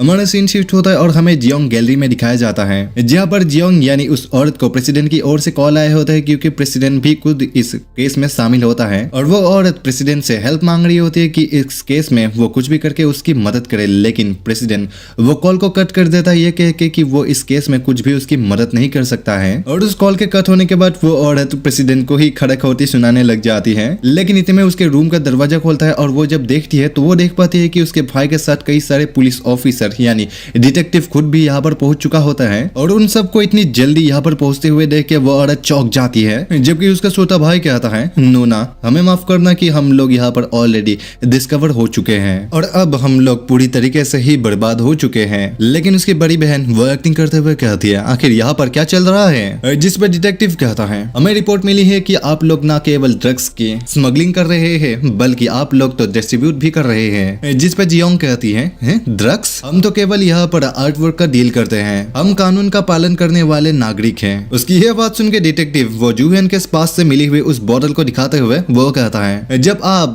रंगे हाथे पकड़े जाते हैं तो अपराधी हमेशा ऐसी ही बात क्यों कहते हैं? ये बहुत ही रोमांचक है। हमने तो पहले ही इस केस के कई एविडेंस हासिल कर लिए हैं और हम ये भी जानते हैं कि आप लोगों के पास बस इतना ही नहीं है, आपके गोदामों में भी और भी बहुत कुछ है ना? और डिटेक्टिव की ये सारी बातें सुन के जियोंग वो गुस्से में अपनी दांत पीसते हुए अपने मन में कहती है, क्या इन कमीनों ने पहले ही सभी लोकेशंस के बारे में पता कर लिया है? लेकिन ये ठीक है, वेयर हाउसेस के सभी स्टोरेज रूम में ऑलरेडी पास कोड्स इंस्टॉल कर दिए गए हैं। ये सब सोचते हुए ही वो कहती है, मुझे कोई भी अंदाजा ही नहीं है कि आप लोग सच में ही किस बारे में बात कर रहे हैं। यदि आपके पास कोई भी ठोस सबूत नहीं है तो निर्दोष लोगों पर झूठे आरोप मत लगाइए। सिर्फ इसलिए कि आप एक पुलिस है इसका मतलब ये नहीं कि आप किसी भी दूसरे आदमी के बिजनेस में अपना हाथ घुसा सकते हैं। लेकिन इतने में डिटेक्टिव के योकी टोकी में एक पुलिस ऑफिसर की आवाज आता है और वो कहता है, वास्तव की आर्ट गैलरी में पाई गई सभी आर्ट वर्क की जांच कर दी गई है। हम लोगों को उन सभी के अंदर ही ड्रग्स मिला है। और उसके इतना कहने के साथ ही उसको हथकड़ी पहना दी गई होती है और वो चिल्लाते हुए कहने लगती है, एक मिनट रुको, क्या तुम लोगों ने मेरे स्टोरेज रूम को खोल दिया है? ये कैसे पॉसिबल हो सकता है? उन सभी के पास तो अलग अलग पास कोड है। डिटेक्टिव कहता है, आप ठीक कह रहे हैं, लेकिन हमारे पास भी अपने तरीके हैं। ये अच्छी बात है कि हमारे साथ अंदर से ही कोऑपरेशन करने के लिए कोई है। असल में इन सभी पास कोड्स को खोलने वाला ये और कोई नहीं, ये हमारा ह्योजून ही होता है और वो एक एक करके उन सभी स्टोरेज रूम्स को खोल देता है। और असल में वहाँ पर बहुत ज्यादा ही स्टोरेज रूम्स होते हैं और उन सभी के अंदर ही अलग अलग पास कोड एंटर किए गए होते हैं। लेकिन ह्योजून को सभी के सभी स्टोरेज रूम्स को ऐसे खोलते हुए देख के सभी पुलिस ऑफिसर्स वो सभी अमेज हो जाते हैं, यानी हैरान हो जाते हैं। और उनके ऐसे हारनी भरे बातें सुन के ह्योजून कहता है, मेरे पास एक अच्छी मेमोरी है, बल्कि हम ये जानते हैं कि उसके ये सब याद करने का वजह सिर्फ उसकी पास्ट लाइफ का मेमोरी है। और वो अपनी पिछली लाइफ के बारे में याद करते हुए कहने लगता है, ये सच है कि मेरी मेमोरी एक्सेप्शनल है और तुम ये भी कह सकते हो कि यही मेरी एकमात्र टैलेंट है। और इस स्किल के कारण ही पार्क क्योंग जो मुझे अपने लाइफ में आगे चलकर यूज में लाने की चाहती थी। जब मैंने इस गोदाम में काम किया तो मुझे पहले तो काफी परेशानी हुई क्योंकि हर एक शोरूम का ही पास कोड अलग अलग था। उस समय मुझे ये बात सस्पिशियस नहीं लगी, लेकिन ये सच में ही काफी एनोइंग था, तो मैंने उन सभी को ही याद कर लिया। मुझे कभी ये एहसास नहीं हुआ कि ये मेरे काम आएगा। सब कुछ प्लान के अनुसार ही चल रहा है। मुझे रिवॉर्ड के तौर पर अच्छा खासा पैसा मिलेगा, इसका मतलब फाइनली मेरे पास अच्छा खासा फंडिंग जमा हो जाएगा और इससे मैं जल्दी ही रेलिक्स को कलेक्ट करना शुरू कर सकूंगा। ये सब सोचते हुए वो सच में ही बहुत ही खुश हो रहा था। इतने में एक ऑफिसर कहता है, वाह यार, क्या तुम सच में ही इस पे गौर कर सकते हो? दूसरा ऑफिसर भी कहता है, यहाँ पर तो पहले से कई ज्यादा ड्रग्स मौजूद है। वो लोग तो सच में ही लालची आदमी है। इन सबको पकड़ा के तुमने बहुत ही अच्छा काम किया स्टूडेंट जूहियन। जिस पे जूहियन बड़े ही मुस्कुराते हुए कहता है, मुझे खुशी है कि मैं आपके मदद कर सका। ओह ठीक है, क्या मैं आपसे एक मदद मांग सकता हूँ? उसके इतना कहने के साथ ही वो दोनों पुलिस ऑफिसर उसकी ओर ही देखने लगते हैं, जबकि हमारा सीन शिफ्ट होता है और हमें डिटेक्टिव की ओर दिखाया जाता है जहाँ पर पार्क क्योंग को पकड़ के ले जा रहा होता है। और डिटेक्टिव के पास एक कॉल आता है और वो कॉल करने वाला जूहियन ही होता है। और जूहियन डिटेक्टिव को कुछ कहता है और उसकी यह बात सुन के डिटेक्टिव वो पार्क क्योंग को आवाज दे के वो वहीं पर रोक देता है और वो उसे फोन देते हुए कहता है, मेरा छोटा हेल्पर वो तुमसे कुछ बात करना चाहता है। और उसके इतना कहने के साथ ही पार्क क्योंग को जूहियन कहता है, हे आंटी, ये सब इसलिए हुआ क्योंकि तुमने मेरे साथ अच्छा ट्रीट नहीं किया। जैसे कि मैंने तुम्हारे लिए काम किए थे तो तुम्हें मुझे पूरे पेमेंट भी देने चाहिए थे, है ना? उसकी आवाज सुन के पार्क क्योंजू वो बड़े ही गुस्से में अपनी दांत पीसते हुए कहती है, ये वॉइस ये तो सियो ह्योजून है, क्या इसके पीछे तुम्हारा ही हाथ है? जूहियन कहता है, तुम्हें इस बारे में पता है ना कि तुम्हें हर 6 महीने के बीच पासवर्ड को चेंज करना चाहिए। खैर जो भी हो, तुम्हें जेल के अंदर एंजॉय करना चाहिए। पार्क क्योंजू कहता है, क्या अभी भी तुमने क्या कहा? हे सियो जियोहून, क्या तुम मुझे सुन रहे हो? मैं तुम्हें सच में ही मार डालूंगी। साले, क्या तू मुझे इसी तरह अपना बदला चुकाएगा? उसके इतना कहने के साथ ही पुलिस ऑफिसर उसे पकड़ के ले जाता है, जबकि हमारा सीन शिफ्ट होता है और हमें शहर के अंदर एक गली का सीन दिखाया जाता है जहाँ पर हम जूहियन को देखते हैं और वो खुद से ही कह रहा होता है, डैम यार, ये सब तो सच में ही रिफ्रेशिंग है। इतने में उसके पास एक मैसेज आता है और वो जब उस मैसेज को देखता है, और ये मैसेज देने वाला कोई नहीं, ये उसका बड़ा भाई यानी वो डिटेक्टिव ही होता है, जिसपे उसने उसको शाबाशी दिया होता है। और वो इन सब को पढ़ते हुए वो कहता है, वो सच में ही हमेशा से ही मेरे लिए थोड़ा ज्यादा ही चिंतित रहता है, लेकिन अब उसे मेरे बारे में चिंता करने की कोई जरूरत नहीं है। मुझे स्टार्टिंग फंड्स तो मिल चुके हैं और अब मैं टॉम्स की तलाश शुरू कर सकता हूँ। मैं उस कमीने क्वांटाई जून से पहले रेलिक्स को ढूंढने जा रहा हूँ। बस तू इंतजार कर कि मैं कैसे धूम मचाता हूँ। ये सब सोचते हुए वो जा ही रहा होता है, इतने में वो किसी चीज को देख के हैरान हो जाता है और वो उसे देखते हुए कहता है, मैं जिस अपार्टमेंट में रहता था वो तो अब एक बड़े टॉम से घिरा हुआ है। ये तो पक्का है कि ये टॉम एक रेलिक के कारण ही बना है। और ऐसे किसी चीज को जब आसपास के लोग देखते हैं तो इस चीज को देख के वो लोग हैरान तो होते हैं, लेकिन वो इस चीज को यहाँ पर कैसे है इस बारे में जानने के लिए बड़े ही उत्सुक और एक दूसरे से बात करने लगते हैं। और वो लोग तो इस बारे में ज्यादा फिक्र कर रहे होते हैं कि उस टॉम के अंदर जितने भी घर रह चुके हैं उनके घर के अंदर रह गए उन लोगों का क्या हो रहा है अब। मतलब यहाँ पर हालत एकदम केओस मच चुकी है और लोग बड़े ही हड़बड़ी में होते हैं। जबकि इन सब चीजों को होते हुए देख के क्योजोन वो अपने मन में कहता है, इसमें सरप्राइजिंग की बात कुछ भी नहीं है, हर किसी का घबराना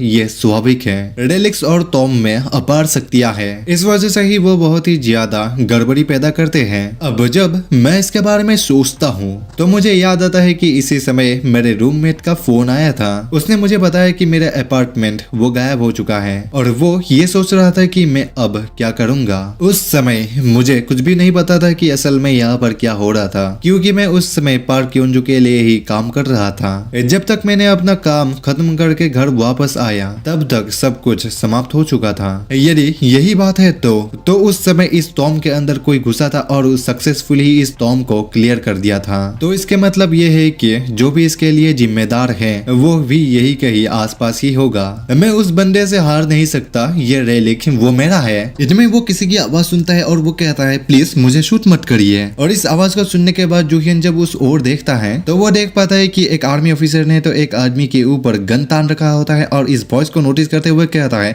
ये वॉइस ये तो मेरे रूममेट की है, किम डोंग ह्यून। और वो आर्मी ऑफिसर वो सच में ही बहुत ही गुस्से में होता है और वो उसको गन दिखाते हुए कहता है, क्या तुम चुप नहीं रह सकते? क्या तुम्हें ये लग रहा है कि मैं मजाक कर रहा हूँ? इतने सारे क्वेश्चंस पूछना बंद करो और जहाँ हो वही रहो। वो इतना कहता ही है, इतने में जूहियन वो उसके पास आके वो सीधे ही एक किक उसके मुंह में मार देता है, जिसके कारण वो आर्मी ऑफिसर वहीं पर गिर जाता है। जबकि उसका दोस्त वो जूहियन को यहाँ पर आग देख के हैरान होता है और उस ऑफिसर को मारने के बाद जूहियन कहता है, तुम्हारी हिम्मत कैसे हुई कि एक सिविलियन के ऊपर गन तानने की? और वो अपने दोस्त को कहता है, काफी समय हो गया है किम डोंग ह्यून, तुम तो पहले से जरा भी नहीं बदले हो, तुम तो अब भी नरम दिल वाले हो। इतने में वो आर्मी ऑफिसर वो खांसने लगता है और जूहियन उसे कहता है, क्या अब आपको होश आ गया है? उसकी आवाज सुन के वो आर्मी ऑफिसर कहता है, मुझे माफ करना कि मैंने अपना आपा खो दिया था। जूहियन कहता है, जो भी हो बस ये बताओ कि यहाँ पर असल में क्या हो रहा है और आखिर यहाँ पर सेना क्यों है? और उसके जवाब पे वो आर्मी ऑफिसर वो कुछ भी नहीं कह पाता है। तो जूहियन कहता है, क्या ये मुद्दा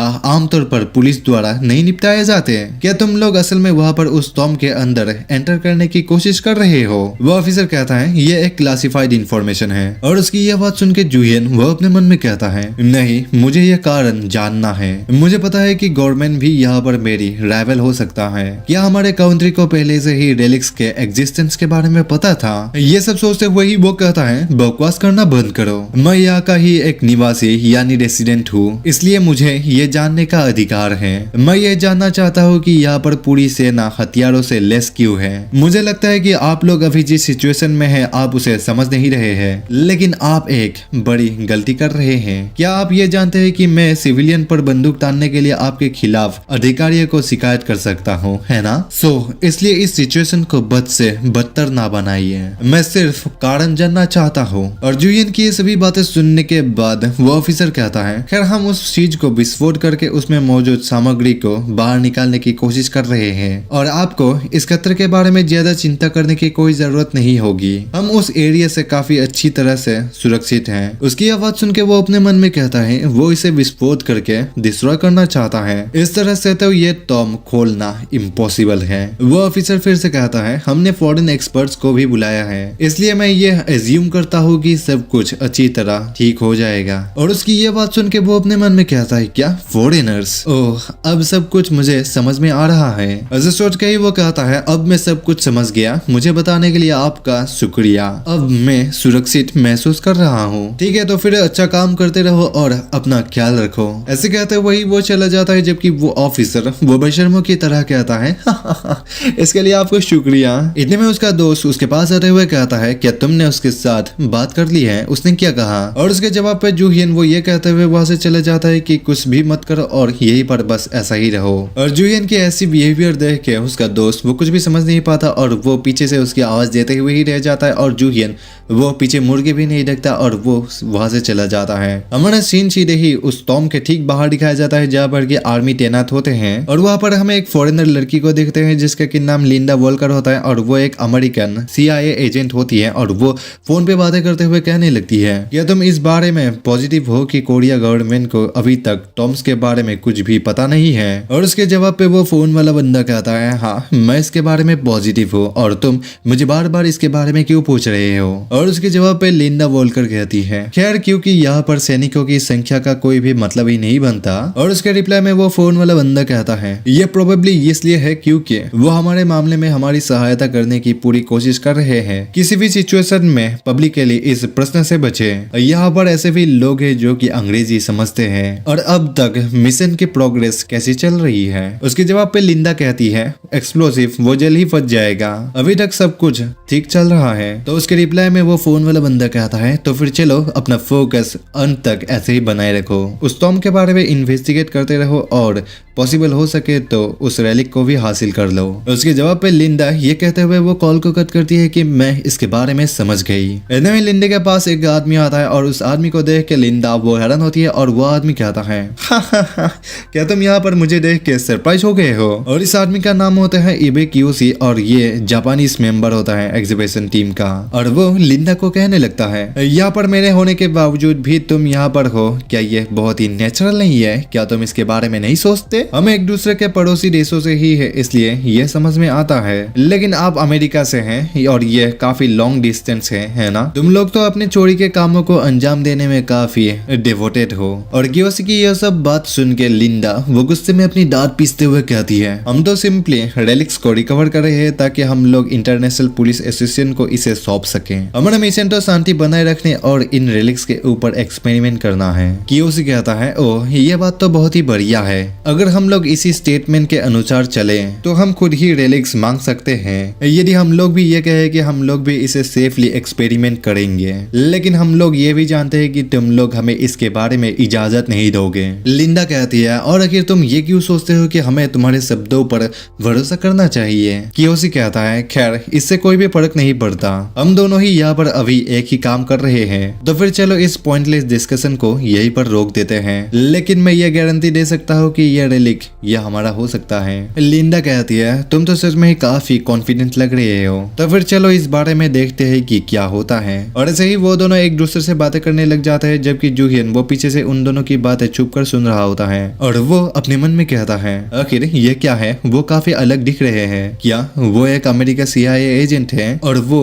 जापानीज एक्सपेडिशन टीम का है? जो भी हो, अभी टॉम्स पूरी दुनिया भर में ही दिखाई देने लगी है। पहले तो टॉम्स और रेलिक्स के एग्जिस्टेंस वो तो महज एक ओमेंस माना जाता था। उस समय कुछ ही ऐसे देश थे जो कि रेलिक्स के एग्जिस्टेंस के पीछे छुपे हुए ट्रू मीनिंग्स के बारे में जानते थे। उन देशों में अमेरिका और जापान सबसे पहले इस बात को समझने वाले देश थे। उन लोगों ने तो रेलिक्स के ऊपर क्लासिफाइड रिसर्च करना शुरू कर दिया था और जो मिलते थे उन्हें बाकी दूसरे देशों में स्मगलिंग करते थे। ये कमीने, मैं तुम लोगों को चुनौती देता हूँ कि तुम लोग इस बार इस रेलिक को हासिल करके दिखाओ। ये रेलिक तो इस बार मेरा है, लेकिन वो वहाँ पर बेकार क्यों घूम रहे हैं? बर्बाद करने के लिए ज्यादा समय नहीं है। रुको, उन्होंने कहा था कि वो लोग टॉम को एक्सप्लोर से उड़ा देंगे, क्या वो पहले से ही ऐसा होने का इंतजार कर रहे हैं? ऐसा लगता है कि ये लोग तो बस एमेच्योर्स हैं, तब तो मैं उनसे आगे ही रहूंगा। ऐसा कहते वही वो कहीं पर चला जाता है जहाँ पर हम देखते हैं कि जमीन पर कुछ रूइंस बने हुए होते हैं और उनको देखते हुए वो कहता है, तो ये रहे।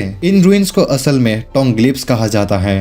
रेलिक्स ये अजीब चीजें हैं, वो इस तरह से ही अपना परिचय देना पसंद करते हैं और वो लोग ये होप करते हैं कि दुनिया वो उन पर ध्यान देंगे। ऐसा लगता है कि वो लोग ये सोचते हैं कि वो लोग फैंटेसी वर्ल्ड के एक कैरेक्टर हैं। क्या वो लोग सिर्फ अटेंशन ग्रैब करने वाले लोग हैं? यदि तुम इन चिन्हों को समझने में सक्षम हो तो इससे तुम्हें यह पता चलेगा कि इस टॉम का एंट्री गेट कहाँ पर है और इसके अंदर किस प्रकार के जाल बिछाए गए हैं। असल में यह हर चीज के बारे में प्रैक्टिकली डिटेल्स में समझा जाता है। खैर मुझे लगता है कि तुम इसे बस एक जाल मान सकते हो, क्योंकि ज्यादातर लोग इसे सही ढंग से समझ नहीं सकते, लेकिन मैं इसे सही तरीके से डिसाइफर कर सकता हूँ। ठीक है, मुझे पता चल गया कि इसके एंट्री गेट कहाँ पर है। उसके इसको डिसाइफर करने के साथ ही उसके आगे उसके सिस्टम विंडोज फिर से अपीयर होता है, जहाँ पर बताया जाता है कि एक्सेप्शनल डिसाइफरर, तुमने एक नया स्किल डिस्कवर कर लिया है और इसके साथ ही तुम्हारा एक टाइटल अनलॉक होता है। तुमने अवेकन कर दिया है टॉम रेडर के basic skill linguistic rank F, और उस स्किल के डिटेल्स में लिखा होता है कि तुम बड़े ही आसानी से किसी भी लैंग्वेज के बारे में समझ और जान सकते हो, और इससे तुम किसी भी रेलिक्स की आवाज को सुन सकते हो और तुम उनके साथ कम्युनिकेट भी कर सकते हो, और इससे तुम्हारे लिए रूनिक ग्लिप्स को डिसाइफर करना ये बहुत ही आसान हो जाएगा। और इस स्किल के साथ अब जूहियन के पास 2 स्किल हो चुके हैं, और इन दोनों स्किल को देखते हुए वो कहता है खैर ये तो बहुत ही अच्छी बात है, लेकिन प्लीज यार ये विंडोज मेरे चेहरे के आगे से हटाओ, मैं इनके कारण कुछ भी नहीं देख पा रहा हूँ। और ऐसा कहते हुए वो अपनी हाथों से उन विंडोज को साइड करने लग जाता है, जबकि उसको ऐसा करते हुए देख के एक आदमी वो कुछ भी समझ नहीं पाता और वो अपने मन में कहने लगता है, मतलब जूहियन अपने मन में कहता है मुझे बस अब 2 और ऐसे एबिलिटीज को अनलॉक करने की जरूरत है। हमारा सीन शिफ्ट होता है और हमें कुछ दूर नदी के पास दिखाया जाता है, जहाँ पर कि एक पिलर में कुछ रूइंस बने हुए होते हैं और यही एंट्री गेट होता है उस टॉम में घुसने का। और वो इस रूइन को देख के वो अपने चाकू को निकालते हुए मुस्कुराते हुए कहता है ठीक है चलो अब इसे शुरू करने का समय आ गया है। ऐसे कहता है वही वो अपने चाकू के मदद से उस रूइन के ऊपर एक स्लैश मार देता है, जहाँ पर हम देखते हैं कि उसके कारण वहां पर बहुत ज्यादा ही रोशनी आने लग जाती है। वो एंट्री गेट वो अपीयर होने लगता है, जबकि जूहियन के पास एक वार्निंग विंडो ओपन होती है और उसे बताया जाता है कि तुमने डिटेक्ट किया है एक इंटेंस ऑरा को जो कि तुम्हारे पास ही आ रहा है, और इसके साथ ही नीचे से धरती फाड़ कर एक एनर्जी सीधे ही आसमान की ओर जाने लग जाती है, जिसके कारण वहां पर बहुत ज्यादा ही रोशनी फैलने लग जाती है। और इस रोशनी को देख के सभी लोग ही हैरान हो जाते हैं और वो लोग कहने लगते हैं आखिर वो चीज क्या है। और इस चीज को जब वो दोनों फॉरेनर्स नोटिस करते हैं तो क्योसी कहता है वो लाइट तो एंट्रेंस है, और ऐसे कहते हुए ही वो दोनों ही उस ओर भागने लग जाता है, जबकि क्योसी वो एक गार्ड को कहता है तुम लोग यहीं पर रुको और यहीं पर गार्ड करो, किसी भी समय यहाँ पर एक्सप्लोड हो सकता है, तो तुम लोगों को ये सुनिश्चित करना है कि आसपास के सिविलियंस वो यहाँ के करीब ना आए, ठीक है। और उस आर्मी ऑफिसर को ऐसा कहने के साथ ही वो फिर से ही उस लाइट की ओर आगे बढ़ने लग जाता है, जबकि लिंडा वो उसे कहती है तुम तो सच में ही बहुत ही झूठे हो। क्योसी कहता है अगर वो लोग हमारे काम में दखल देंगे तो मामला और भी ज्यादा जटिल हो जाएगा,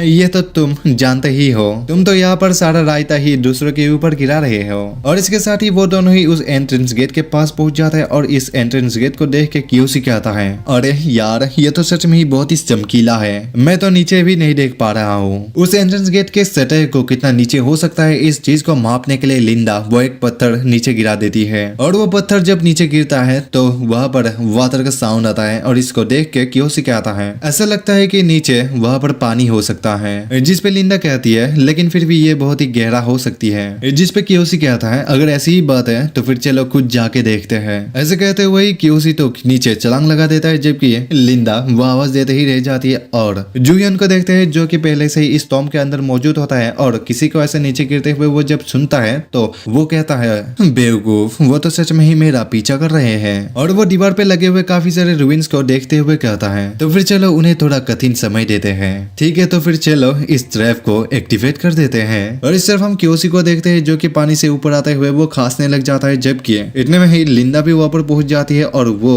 एक रोप की मदद से आती है और वो कहने लगती है तुमने तो आगे के प्लेन को बनाने की जहमत भी नहीं उठाई, यह तो तुम्हारी सच में ही समझदारी है। इतने में वहां पर किसी प्रकार की साउंड आने लग जाता है, और इस चीज को जब वो दोनों ही नोटिस करते हैं तो लिंडा कहती है क्या तुम उस साउंड को सुन पा रहे हो, वो क्या हो सकता है। क्योसी कहता है ऐसा लगता है कि वो करीब आ रहा है। इतने में अचानक से बहुत ज्यादा ही पानी उस केव के अंदर से आने लग जाती है, और इस चीज को नोटिस करते वो दोनों ही हैरान हो जाता है, और वो दोनों ही आगे भागने लग जाते हैं, और वो लोग कहने लगते हैं आखिर ये क्या बकवास है, ये सारा पानी कहाँ से आया। और इसके साथ ही पानी उन दोनों के पास पहुंच जाता है, और पानी के बहाव के साथ ही वो दोनों बह के जाने लग जाते हैं। और इस तरफ हमें अपना मेन कैरेक्टर जूहियन को दिखाया जाता है जो कि एक झील के पास आ गया होता है, और वो उस झील को देखते हुए वो अपने चाकू को निकाल लेता है, और वो उसको देखते हुए कहता है अभी मेरे पास सिर्फ यही है, लगता है मुझे इसका यूज करना ही होगा। ऐसे कहते हुए वो उस चाकू को उस झील के अंदर गिरा देता है, और उस चाकू के झील के अंदर गिराने के साथ ही कुछ समय बाद उस झील के अंदर से एक बहुत बड़ा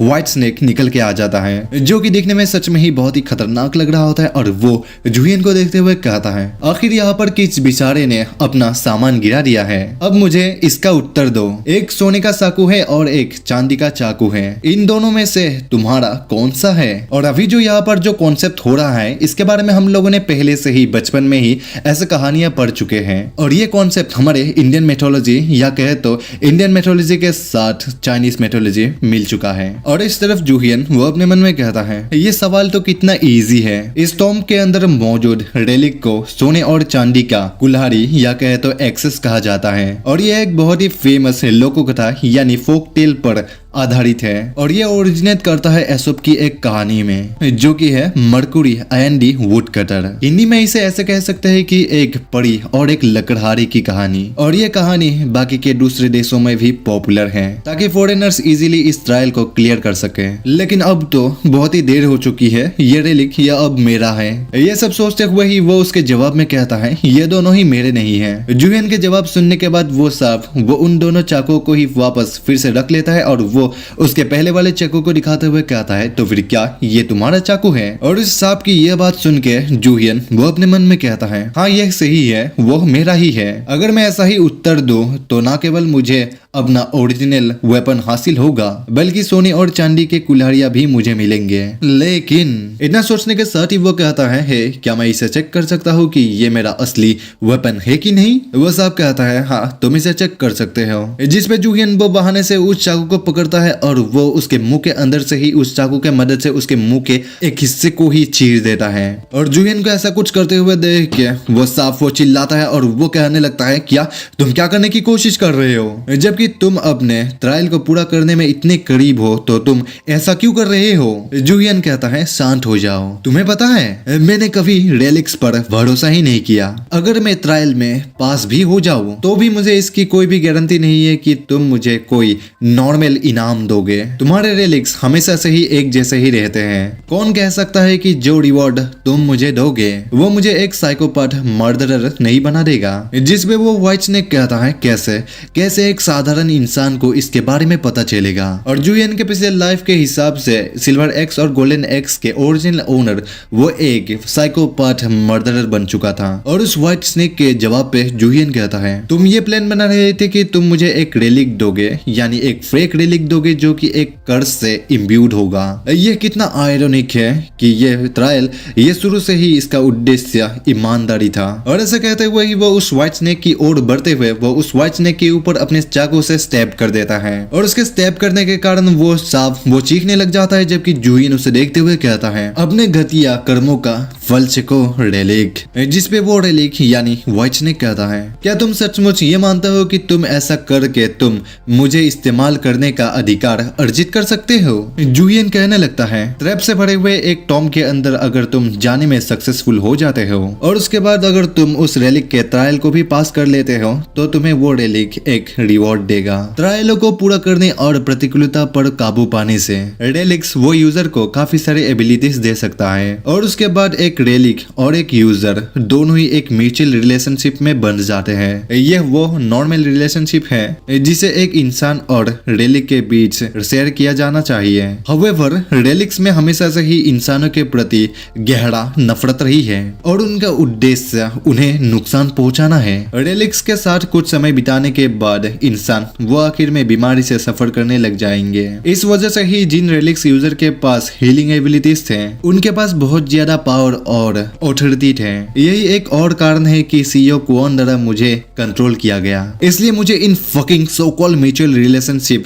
इन डैम रेलिक्स के साथ नहीं चाहिए। तो फिर चलो इसे देखते हैं कि ये कितने समय तक इसे सहन कर सकता है। इसलिए मैं अपना डोमिनेंस स्थापित करूंगा और तुम्हें मेरे अंदर लाने के लिए मजबूर करूंगा। और ऐसे कहते हुए ही वो अपनी डोमिनेंस एनर्जी वो उस सांप के अंदर इंसर्ट करने लग जाता है, और उसके ऐसा कुछ करते हुए देख के वो सांप वो चीखने चिल्लाते हुए कहने लगता है, इसे तुरंत बंद करो इंसान। और उसे ऐसे चीखते चिल्लाते हुए देख के जूहियन कहता है, ये काफी हर्ट करता है ना? चलो ना इसे देखते हैं कि तुम कितने समय तक इसे और ज्यादा सहन कर सकते हो। मैं तो तुम्हारे अंदर और भी ज्यादा अपने डोमिनेंस एनर्जी को इंसर्ट करने जा रहा हूँ। यदि तुम किसी भी रेलिक्स को यूज करना चाहते हो तो तुम्हारे अंदर कुछ हद तक तो टैलेंट होना चाहिए। यदि तुम्हारे अंदर कोई भी टैलेंट नहीं है तो तुम उनके बहकावे में आ जाओगे। स्कॉलर्स ने टैलेंट को 3 मेन ग्रुप्स में क्लासिफाइड किया है। सबसे पहला ग्रुप है सोशिएबिलिटी।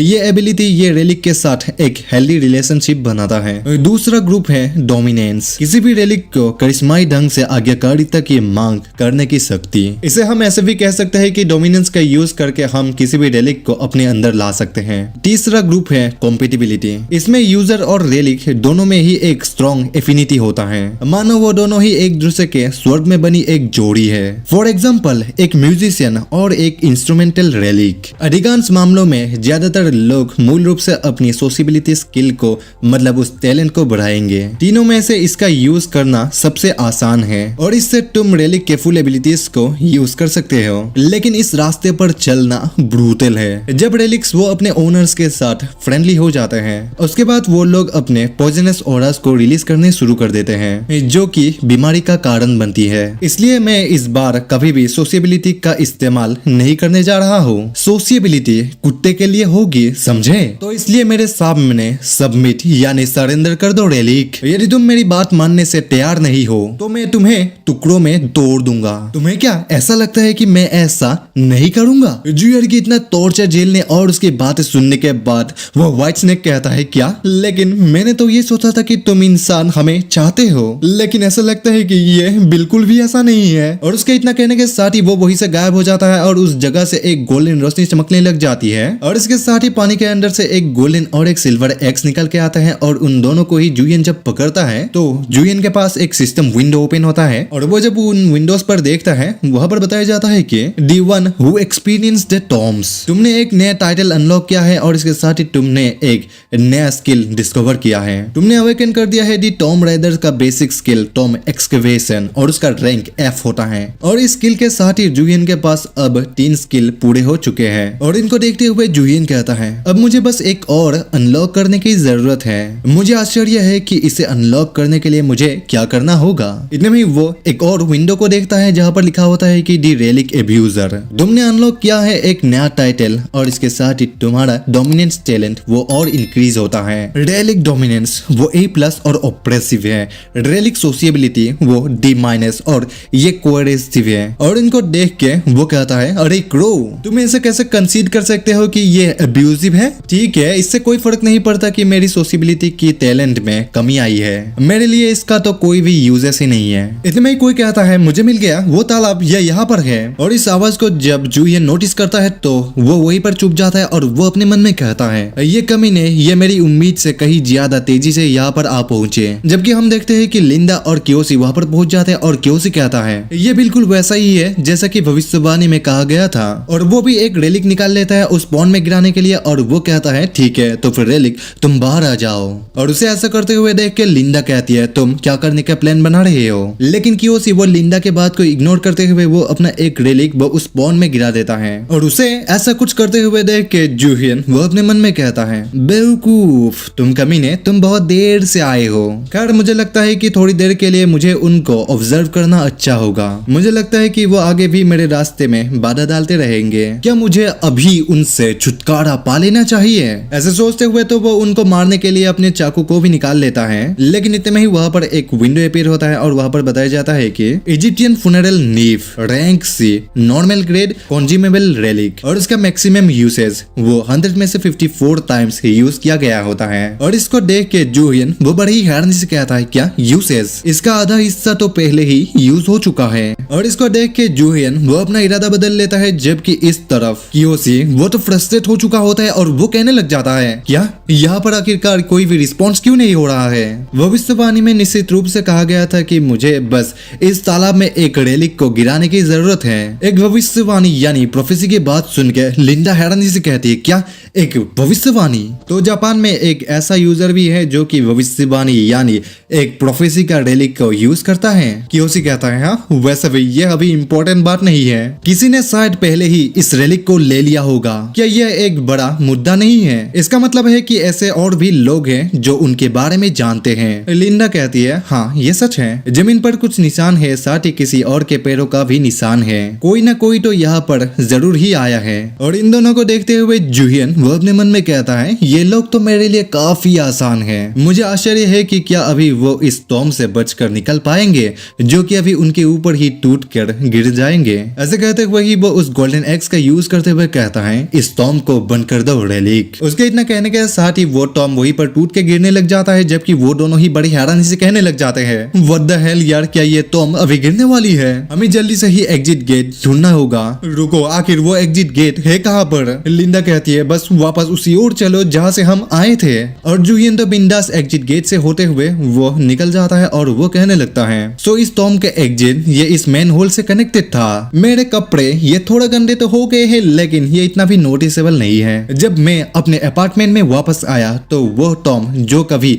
उसके ऊपर बनी थी अब दिखाई नहीं दे रही थी। पहले तो लोग हैरान रह गए लेकिन अंत में वो सभी लोग अपने कमरे की ओर लौटने लगे। और इसके साथ ही जूहियन वो अपने रूममेट के पास पहुंच जाता है और जूहियन को देख के उसका रूममेट कहता है ओह जूहियन वो चला गया, वो बड़ा ग्राउंड गायब हो चुका है। जूहियन कहता है ओह तब तो ये सुनकर मुझे अच्छा लगा, चलो यार मुझे जोर से भूख लग रही है। उसका दोस्त कहता है क्या तुम्हें यकीन है कि हमारे लिए अंदर जाना ठीक रहेगा?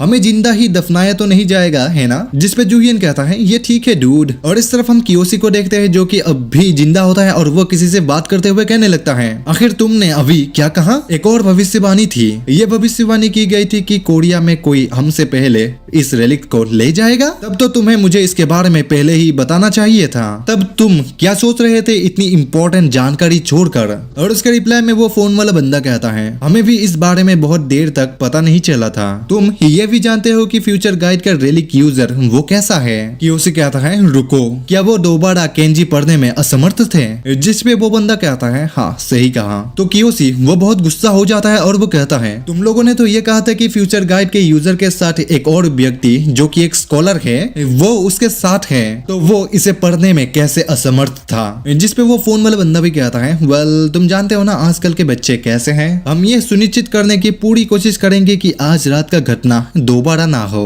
इसलिए अपना ध्यान केंद्रित रखे और कड़ी मेहनत करते रहे। इसके अलावा बेहतर होगा कि तुम भी सावधान रहो। जो व्यक्ति रेलिक को ले गया है वो कोई साधारण व्यक्ति नहीं लगता। उसके बारे में की गई सभी भविष्यवाणी ही बहुत ही परेशान करने वाली है। इसमें कहा गया है कि वो व्यक्ति है जो कि इस पूरे दुनिया को ही निगल जाएगा। मतलब जो चीज जूहियन करने वाला है वो सच में काफी खतरनाक होने वाला है। और एक स्पॉइलर देना चाहूंगा कि वो क्रो ये कोई नॉर्मल यानी एक अच्छा गॉड नहीं था, वो एक एविल गॉड था। और उस एविल गॉड के बारे में हम लोग धीरे धीरे से जानने वाले हैं। हमें जूहियन को दिखाया जाता है जो कि अपने कंप्यूटर के आगे बैठा होता है और वो कुछ ढूंढते हुए कहने लगता है ये लिंग्विस्टिक स्किल ये बहुत ही यूजफुल है। मैं विभिन्न भाषाओं में सभी प्रकार की जानकारी खोज सकता हूँ लेकिन यहाँ पर कुछ भी यूजफुल नहीं लगता। यह वो समय है जब रेलिक्स के एग्जिस्टेंस के बारे में पूरी दुनिया ये इसके बारे में नहीं जानते। मुझे यह जानना है कि सीईओ क्वान वो अभी क्या प्लान बना रहा है, लेकिन मुझे टीकेबीएम के बारे में कोई भी अच्छी जानकारी नहीं मिल सकी। इतने में उसका रूममेट जूहियन को ये सब करते हुए देख के वो कहता है डूड क्या तुम सचमुच ये सभी लैंग्वेज समझ सकते हो? जिस पे जूहियन कहता है ऑफ कोर्स, क्यों क्या तुम ये चाहते हो कि मैं तुम्हारे लिए इसको पढ़ के सुनाऊं? जिस पे वो भी कहता है नहीं ये ठीक है, मुझे नहीं पता था कि तुम इतने स्मार्ट हो। जूहियन कहता है क्या तुमने हाल ही में न्यूज में टीकेबीएम के बारे में कुछ सुना है? जिस पे उसका रूममेट कहता है मैंने इसके बारे में सुना तो नहीं है लेकिन क्यों? तो जूहियन उसे बताता है कि मैं उस कॉर्पोरेशन के सीईओ के रिगार्डिंग कुछ डिटेल्स के बारे में जानना चाहता था। तो वो उसका रूममेट कहता है हाँ लेकिन उसके बारे में तुम जान के क्या करोगे? क्या इसका वजह ये तुम्हारे काम से रिलेटेड है? खैर मुझे ये तो पता नहीं है कि कुछ जानकारी से तुम्हें क्या फायदा होगा, लेकिन ऐसा भी नहीं है कि एक बड़ी कंपनी का सीईओ किसी छोटी कंपनी के इंटर्न से मिलने के लिए अपने रास्ते से हट जाएगा।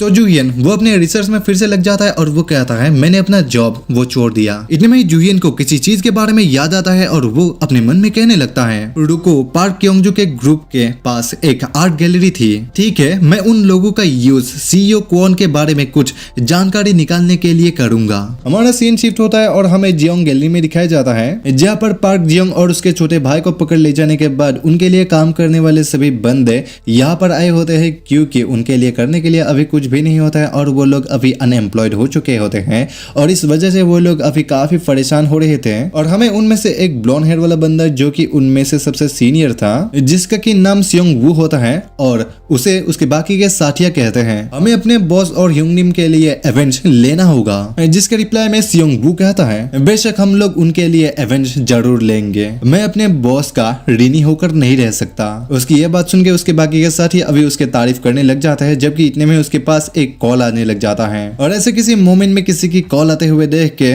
सियोंग वू को सच में ही बहुत ही गुस्सा आने लग जाता है। जब वो अपनी फोन को चेक करता है तो वो देख पाता है कि ये तो बास्टर्ड शियो जूहियन है, जो लोग अभी जूहियन से बदला लेने के लिए सोच रहे थे। अभी जब उसका ही कॉल आया तो वो लोग इसको देख के घबरा जाते हैं और वो कहने लग जाता है ये कमीना ये अभी मुझे फोन क्यों कर रहा है। और उसके बाकी के साथिया भी कहता है ह्योंगनिम थोड़ा शांत हो जाओ और शांति तरीके से उसके कॉल को रिसीव करो। और इसके साथ ही सियोंग वू वो जूहियन के कॉल को रिसीव कर लेता है और इस तरफ से जूहियन कहता है तुझे फोन को रिसीव करने में इतना समय क्यों लगा, जिस पे सियोंग वू वो उसके जवाब पे कहता है कमीने तू तो सच में ही एक अनग्रेटफुल सन ऑफ ए बिच है, तेरी हिम्मत कैसे हुई हमारे बड़े ह्योंगनिम और नुना को जेल भेजने की। जूहियन कहता है एक सेकंड के लिए चुप हो जाओ, क्या अभी भी तुम लोग बिजनेस करते हो है ना, मुझे पता है कि अब तक तुम सभी ने ही रेजिग्नेशन नहीं दिया है। सियोंग वू कहता है तो तू क्या चाहता है, तेरे कारण ही हमारे बड़े ह्योंगनिम और नुना को गिरफ्तार कर लिया गया है और हमारे सभी आर्ट वर्क्स जब्त कर लिए गई है। अब हमारे पास बस यही चॉइस बचा है कि अब हम हमारे कारोबार को बंद कर दे। जूहियन कहता है तो अगर तूने अभी भी अपना बिजनेस बंद नहीं किया है तो इसका मतलब है कि तुम लोग अभी भी खुले हो। बिल्कुल सही, तो फिर मैं चाहता हूँ कि तुम लोग मिडास में भाग लो। और जूहियन वो मिडास के बारे में समझाते हुए हमें कहता है मिडास लास वेगास में सिचुएटेड दुनिया का सबसे बड़ा सीक्रेट ऑक्शन हाउस है। यह जगह असल में वर्ल्ड के सबसे ग्रेटेस्ट खजानों के लिए जाना जाता है। मुझे यह फैक्ट पता है कि क्वान ताई जुन ने इस ऑक्शन में भाग लिया था और उसे एक्सट्रीमली पावरफुल रेलिक्ट मिला था। मिडास एक सही जगह है जहाँ पर कई सभी प्रकार के ही रेलिक्स पाए जाता है। अगर मुझे वहाँ कुछ लोग नजर रखने के लिए मिल जाए तो मैं उस कमीने के बारे में कुछ जानकारी जुटा सकूंगा। और प्रेजेंट में जूहियन कहता है इस महीने के भीतर जाओ और कुछ सामान ढूंढो और मिडास ऑक्शन हाउस में मेरे लिए किसी को ढूंढो। तुम लोगों को जिस बंदे के बारे में जानकारी खोजना है उस बंदे का नाम जेके है, जिसे जैक केमेन के नाम से भी जाना जाता है। जैक केमेन असल में एक कॉमन नाम है जिसे क्वान ताई जुन अक्सर इस्तेमाल करता है। यदि तुम लोगों को उस बंदे के बारे में कुछ भी पता ना चले तो मुझे तुरंत ही बता देना।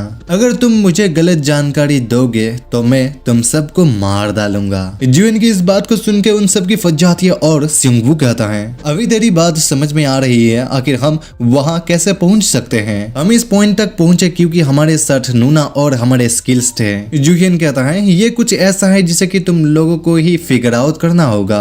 किसी भी मामले में मैं तुम लोगों के विपरीत मैं बिजनेस के बारे में एक दो बातें तो जानता हूँ। यूं कि मैं तुमको जो कुछ भी करने को कह रहा हूँ उसे बिजनेस के रूप में माना जा सकता है, इसलिए मैं तुम्हें तुम्हारे द्वारा दी गई इन्फॉर्मेशन की क्वालिटी के ऊपर डिपेंड करता है कि मैं तुम्हें कितना पे करता हूँ। सियोंग वू कहता है क्या कहा कमीने, तू चाहे हमें कितना भी पे क्यों न कर दे मैं तेरी बात कभी नहीं सुनूंगा। तो जूहियन भी कहता है अगर तुझको ये सौदा पसंद नहीं आया तो कोई बात नहीं, मैं तब कुछ और पैसा बचा लूंगा, क्योंकि चाहे कुछ भी हो तुम लोग मिडास तो जाओगी ही। लगता है कि पिछली बार मैं तुम लोगों को अच्छी तरीके से समझा नहीं पाया था। अगर ऐसा है तो मैं तब तक तुम लोगों की तब तक पिटाई करते रहूंगा जब तक तुम लोग जाने के लिए राजी नहीं हो जाते। ये सुनने से अच्छा लग रहा है ना। यह बात सुन के तो सियोंग वू की फट जाती है और वो कहता है एक सेकंड रुको जूहियन। जूहियन कहता है मैं अगली बार तुम लोगों को और भी डिटेल्स शेयर करूंगा, तो तुम लोग तब तक स्टैंड बाय पर रहो। इतना कहते हुए वो कॉल कट कर देता है और वो एक नए सफर में जाने के लिए रेडी हो जाता है और वो कहता है चलो ठीक है, और इसके साथ मेरे क्वान ताई जुन के साथ मेरा बिजनेस वो सेटल हो गया है। चलो आज रात एक और नए रेलिक का हंट करते हैं। हमारा सीन शिफ्ट होता है और हमें यंगडिंगपू डिस्ट्रिक्ट पर दिखाया जाता है, जहाँ पर कि एक न्यूज में बताया जा रहा होता है आज यंगडिंगपू डिस्ट्रिक्ट के टाइम स्क्वायर पर लगभग 3 बजे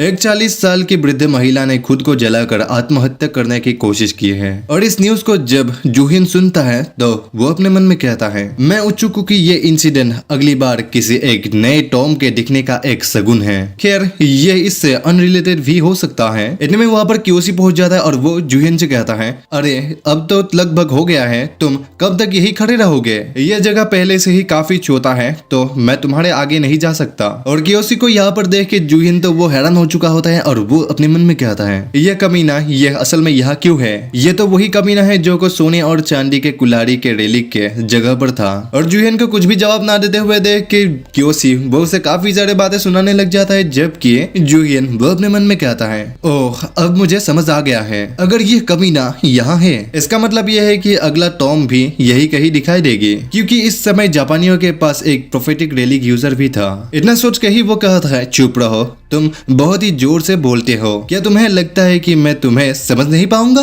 और जूहिन के मुंह से जापानी सुन के कियोसी वो चौंक जाता है। जैसे कि हमें पता है कि कियोसी वो एक जापानीज है और जूहिन वो असल में एक कोरियन है, तो कोरियन वाले के मुंह से एक जापानीज वर्ड सुन के कियोसी वो इस कारण से ही हैरान हो गया था। तो इस बात को समझने के बाद कियोसी कहता है, तो क्या तुम भी जापानीज हो? प्लीज मेरे बिहेवियर के कारण मुझे माफ करना, मेरा दिन असल में बहुत ही बुरा जा रहा है। जबकि जूहिन वो अपने मन में कहता है, ये लिंग्विस्टिक स्किल तो काफी यूजफुल है। इतना सोच के ही वो कहता है, माफ करना, लेकिन अभी तुमने क्या कहा? मैं सिर्फ कोरिया भाषा ही बोल सकता हूँ। और जूहिन की इस बात को सुन के कियोसी वो बड़ा ही हैरान और कंफ्यूज होके कहता है, क्या तुमने थोड़ी देर पहले कोरियन भाषा में बोला था? तो तुम पहले से ही कोरियन थे, तुमने मुझे तो सच में ही धोखा दे दिया। लेकिन जूहिन वो उस से एक अल्कोहलिक कैन उठाता है और वो वहां से जाते हुए कहता है, क्या तुमने ही इसकी पहले शुरुआत की थी, यू डम्बैस? कियोसी कहता है, अरे तुमने अभी क्या कहा? क्या तुम अभी मेरा मजाक उड़ा रहे हो? क्या तुम जानते हो मैं कौन हूँ? और ऐसे कहते हुए कियोसी वो जूहिन को डराने लग जाता है, जबकि जूहिन वो अपने मन में कहता है, जो भी हो इस कमीने के पास एक रेलिक है, वो तो इसके औरे को भी छिपाने की कोशिश नहीं कर रहा है,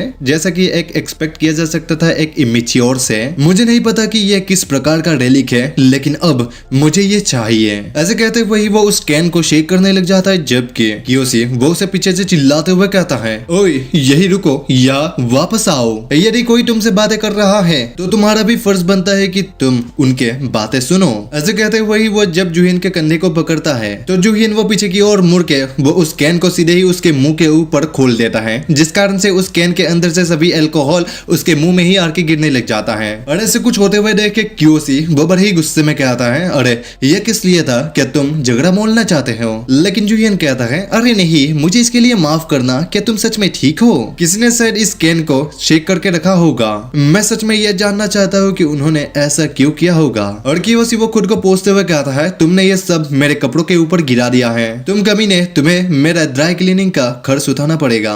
वो ऐसे कह रहा होता है, जबकि जूहिन वो उसके जेब में हाथ डालते हुए अपने मन में कहता है, तो ये एक ब्रेसलेट और एक स्मॉल केस का रेलिक है, अगर मैं इसे अभी छुड़ा लूं तो ये थोड़ा सा क्लियर हो जाएगा। इतना सोचने के साथ ही वो कहता है, अरे यार बस इसे छोड़ दो, मेरे पास अभी कोई पैसा नहीं है, और इसके अलावा तुम्हारे कपड़े ये महंगे नहीं लगते। और जूहिन की इस बात को सुन के कियोसी को बहुत गुस्सा आता है और वो दांत पीसते हुए रह जाता है, जबकि इतने में ही जूहिन कहता है, ओह लगता है कि तुमने कुछ गिरा दिया है। और वो उसे देते हुए कहता है, ओह तुम्हें तुम्हारे आईडी कार्ड को ध्यान से रखना चाहिए। और कियोसी वो अपने आईडी कार्ड को जूहिन से छीन कर ले लेता है और वो अपने मन में कहने लगता है, उसने मेरी आईडी कार्ड को तो नहीं दिखा है ना? अगर लोगों को ये पता चल गया कि जापानीज एक्सहिबिशन टीम का कोई मेंबर यहाँ है तो मामला काफी कॉम्प्लिकेटेड हो सकता है। खैर फिर भी वो सिर्फ एक सिविलियन है, इसलिए मुझे लगता है कि ये वास्तव में ही कोई फर्क नहीं पड़ता। इतने में अचानक से दोनों ही कंफ्यूज और हैरान हो जाता है, क्योंकि वहाँ पर अचानक से ही अर्थक्वेक आ गया था और ये अर्थक्वेक सच में ही काफी जोरदार था, जिस कारण हम देखते हैं कि बाहर के लोग तो गिर पड़ने लग जाते हैं। और इस तरफ जूहिन वो अपने मन में कहता है, बिंगो।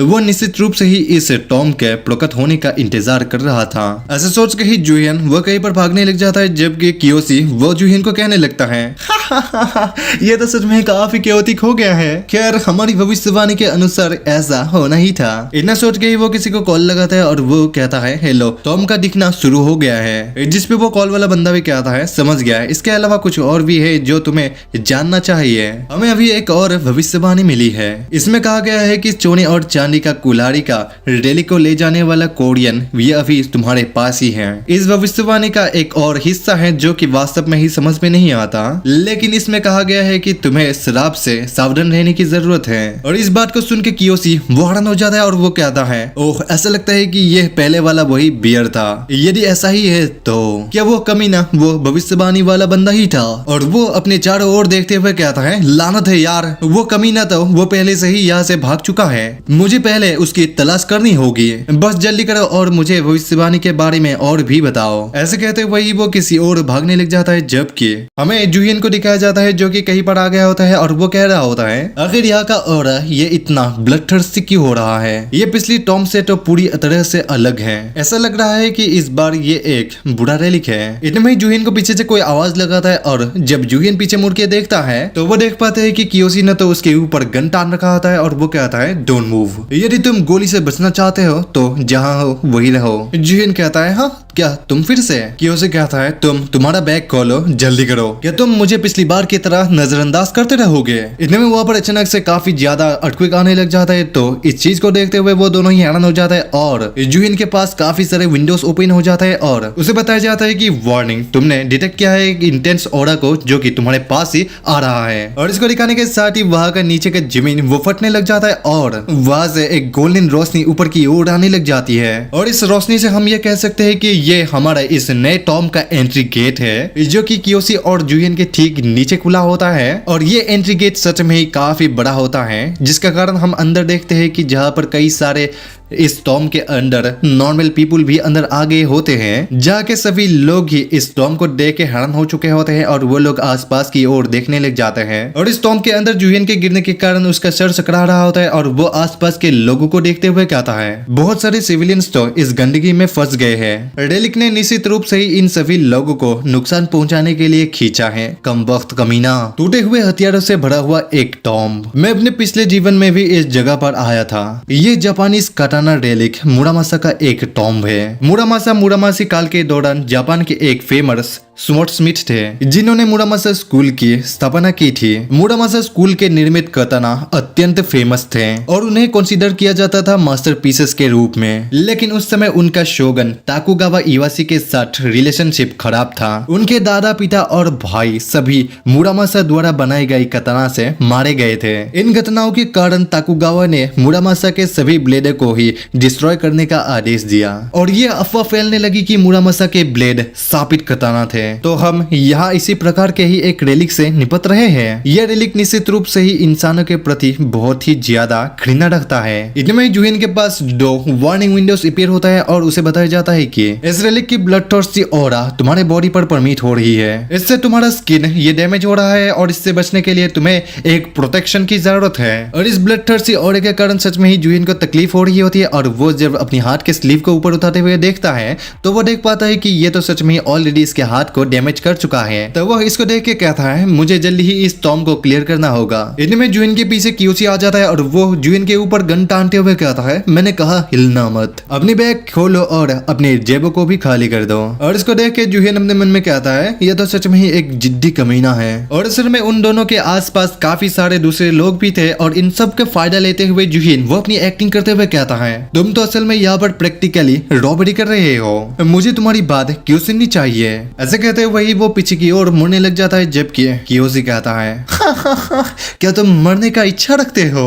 अगर तुम गोली नहीं खाना चाहते तो बकवास करना बंद करो। जूहिन कहता है, तो फिर आगे बढ़ो और मुझे गोली मार दो, लेकिन मैं ये सलाह देना चाहता हूँ कि तुम ऐसा ना करो, ये काम नहीं करेगा। कियोशी कहता है, साले कमीने, अगर तुम्हें लगता है कि मैं मजाक कर रहा हूँ तो तुम्हें पछताना पड़ेगा। क्या मुझे तुम्हारे पैरों को उड़ाने की जरूरत है ताकि तुम ये समझ सको कि तुम किस सिचुएशन में हो? ठीक है, मैं वही करूंगा जो तुमने कहा। ऐसे कहते वही वो जब उस गन को फायर करता है तो वो गन ही ब्लास्ट हो जाता है जिसके कारण उसके हाथ की ही हालत खराब हो जाती है। और जूहिन इसको देख के कहता है, देखा मैंने तुम्हें कहा था, जब तुम टॉम में होते हो तो मॉडर्न वेपन्स काम नहीं करते, क्योंकि रेलिक्स वो इंसानों के ऊपर महज इतना आसान नहीं जाना चाहते। और जूहिन की ये सब बातें सुन के कियोशी वो बड़ी हैरानी से कहता है, तुम्हें ये सब बातें कैसे पता है? जिस आदमी ने सोने और चांदी के कुल्हाड़ी को ली नहीं थी, वो वास्तव में ही तुम ही थे। तो जूहियन वो उसके कॉलर को पकड़ते हुए उसे खींच के ले जाते हुए कहता है, हाँ वो मैं ही था, वो रिलिक अब मेरा है, इसलिए इसके बारे में सोचना बंद करो। और कियोशी उसे ऐसा कुछ करते हुए देख के कहता है, क्या तुम क्या करने की कोशिश कर रहे हो, मुझे छोड़ दो। जूहियन कहता है, तुम मेरे रास्ते में आ रहे हो इसलिए पीछे हट जाओ। और ऐसे कहते हुए ही वो कियोशी को जोर से जमीन में पटक देता है और उस जगह से कई सारे मिट्टी के नीचे से कई सारे क्ले जैसे दिखने वाले कई सारे भूत ही कह सकते हैं, वो सभी आके कियोशी को पकड़ने लग जाते हैं। और इन सब को देख के कियोशी वो डरते हुए कहने लगता है, ये सब आखिर क्या है। जूहियन कहता है, बस वही रहो बेवकूफ, तुम्हें बताना चाहता हूँ कि ये जाल थोड़ा सा परेशान करने वाला है। और ऐसे कहते हुए ही जूहियन वो भागते हुए जाने लग जाता है, जबकि कियोशी वो उसे गाली देते हुए कहता है, कमीने मैं तुम्हें सच में ही मार डालूंगा। और ऐसे कहते हुए ही वो अपने आसपास देखता है जहाँ पर कि कई सारे लोग वहाँ पर मौजूद होते हैं और वो उन सबको देखते हुए कहता है, नमस्ते सभी लोग, यहाँ पर सब कुछ कंट्रोल में है, इसलिए तुम्हें किसी भी चीज के बारे में चिंता करने की जरूरत नहीं है। क्या तुम में से कोई ऐसा है जो कि जापानीज बोल सकता है? और वो लोग कियोशी की बातें कुछ भी समझ नहीं पा रहे होते और वो लोग इन सब को देखते हुए कहते लगता है, क्या वो चीज वो सब क्या है, वो तो सच में कितना घिनौना लग रहा है, और आखिर ये आदमी ये क्या बोल रहा है। और उनमें से ही एक आदमी वो वहां से निकल आता है और वो कहता है, मैं थोड़ा सा जानता हूँ। जिस पे कियोशी कहता है, तो तुम्हें क्या लगता है कि तुम मेरी थोड़ा मदद कर सकते हो।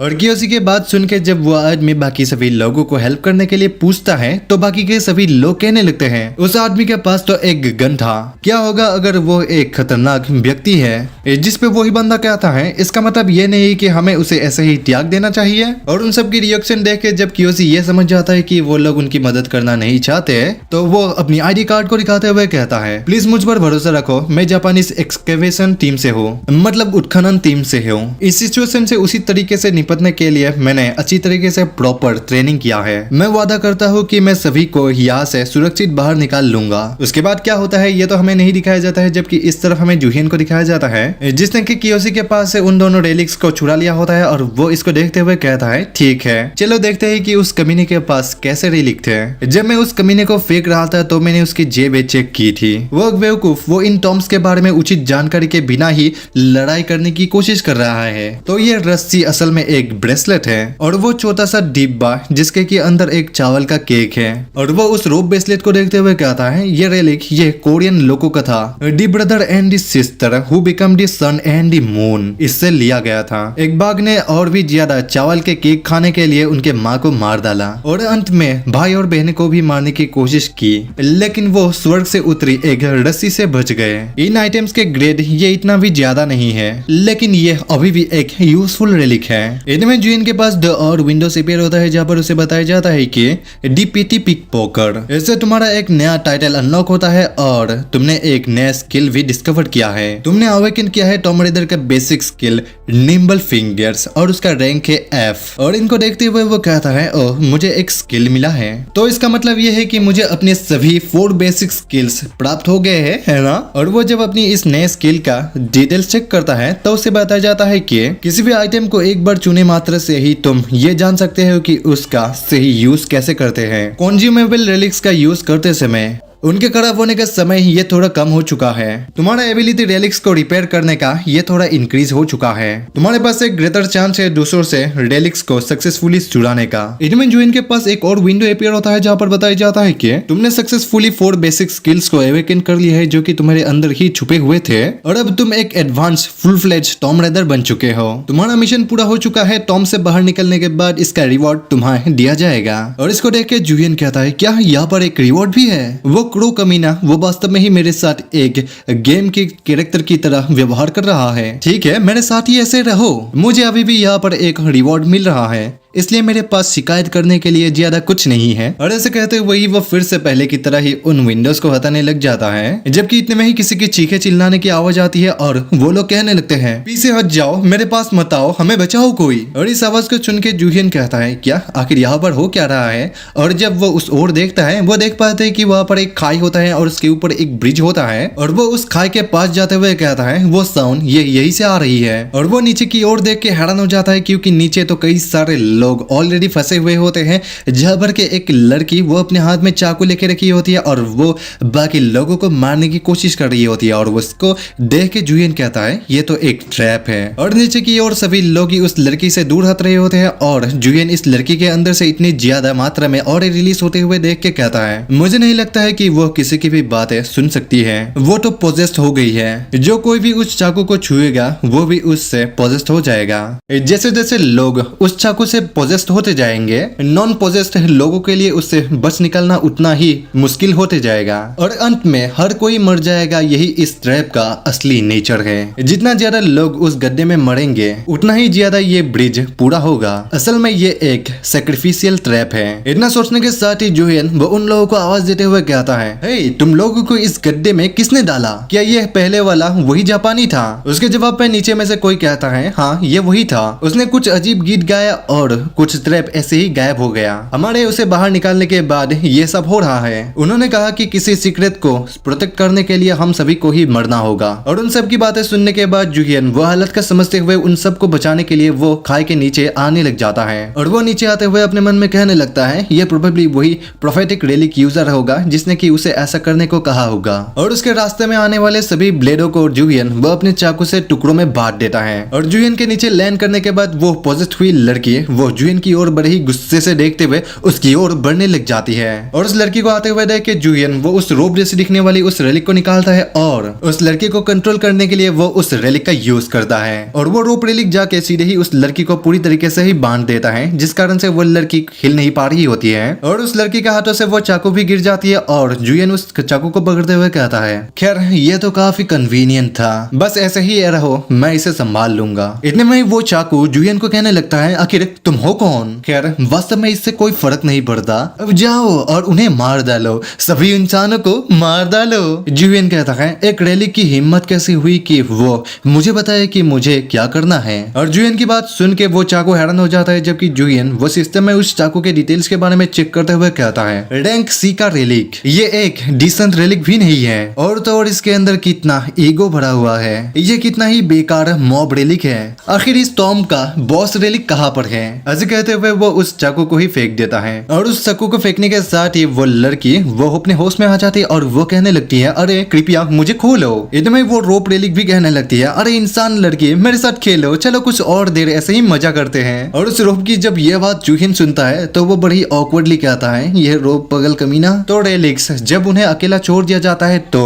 वो वही करते हैं जो वो चाहते हैं। हे रेलिक मेरे पास लौट आओ। उसके इतने कहने के साथ ही वो रोप रेलिक वो फिर से जुहिन के हाथ में एक ब्रेसलेट बन जाता है, जबकि उसे ऐसा कुछ करते हुए देख के बाकी के सभी लोग ही चौंक जाता है और जुहिन वो उन सबको कहने लगता है सब लोग मेरे पीछे आओ, मैं तुम्हें यहाँ से बाहर ले जाऊंगा और तुम्हें मुझसे सवाल करने की कोई जरूरत नहीं है, मैं बुरा इंसान नहीं हूँ। और इस तरफ हमें कई सारे कताना को जमीन में गड़े हुए दिखाया जाता है जिनके की बीच कियोसी होता है और वो हंसते हुए कहने लगता है मैं तो एक फकिंग जीनियस हूँ, मैंने उन सभी परेशान करने वाले गवाहों से छुटकारा पा लिया और मुझे रेलिक मुरामासा का कमरा भी मिल गया और अब बस मुझे मुरामासा को हासिल करना है और उसके बाद बस मुझे उस कोरियन एनॉय करने वाला बास्टर्ड से पीछा छुड़ाना है। उस कमीने ने मेरे सभी रेलिक्स को ले लिया, बस तुम ऐसे ही रुको, मैं तुम्हें जरूर सफर कराऊंगा। और इसके साथ ही वो उन सभी कटाना को एक एक करके उठाते हुए चेक करने लग जाता है कि कौन सा असली है, लेकिन उसको काफी सारे चेक करने के बाद भी असली वाला नहीं मिलता तो वो बड़े ही गुस्से से कहने लगता है क्या बकवास है यार, ये सब तो नकली है, आखिर वो मुरामासा है कहाँ पर? इनमें कियोसी के पीछे से कोई कहता है उसे हमने ढूंढ लिया। और इस आवाज को सुन के जब कियोसी उस ओर मुड़ता है तो वो देख पाता है कि काफी सारे लोग उसी की ओर बढ़ रहे होते हैं और वो लोग कहने लगते हैं हम सभी को मारने की कोशिश करने की तुम्हारी हिम्मत कैसे हुई, इस कमीने को भागने मत देना, इसे चारों ओर से घेर लो। और ऐसे कहते हुए वो कियोशी को पकड़ लेता है, जबकि कियोशी वो उन सबको देखते हुए कहने लगता है आखिर तुम लोग वहां से कैसे निकले? वो इतना कहता ही है और बाकी के लोग उसे नीचे गिराते हुए उसे अपने जूतों से मारने लग जाते हैं। इतने में वहां पर जुहिन पहुंच जाते हैं और वो कियोशी को देखते हुए कहता है सीरियसली तुम तो सच में ही कितने रिडिकुलस हो। और जुहिन को देख के कियोशी कहता है ये पक्का तुम ही होगे कमीने। जुहिन कहता है बेशक ऐसा ही था और कौन ही हो सकता था, मैं विश्वास नहीं कर सकता था कि तुम रेलिक का पता नहीं लगा सके जबकि तुम यहाँ पहले पहुंचे थे, तुम तो सचमुच ही कितने मूर्ख हो। इतना कहते हुए कि वो अपने गोल्डन एक्स का यूज करते हुए कहता है गोल्ड एक्स मुझे उस कटाना का लोकेशन दो।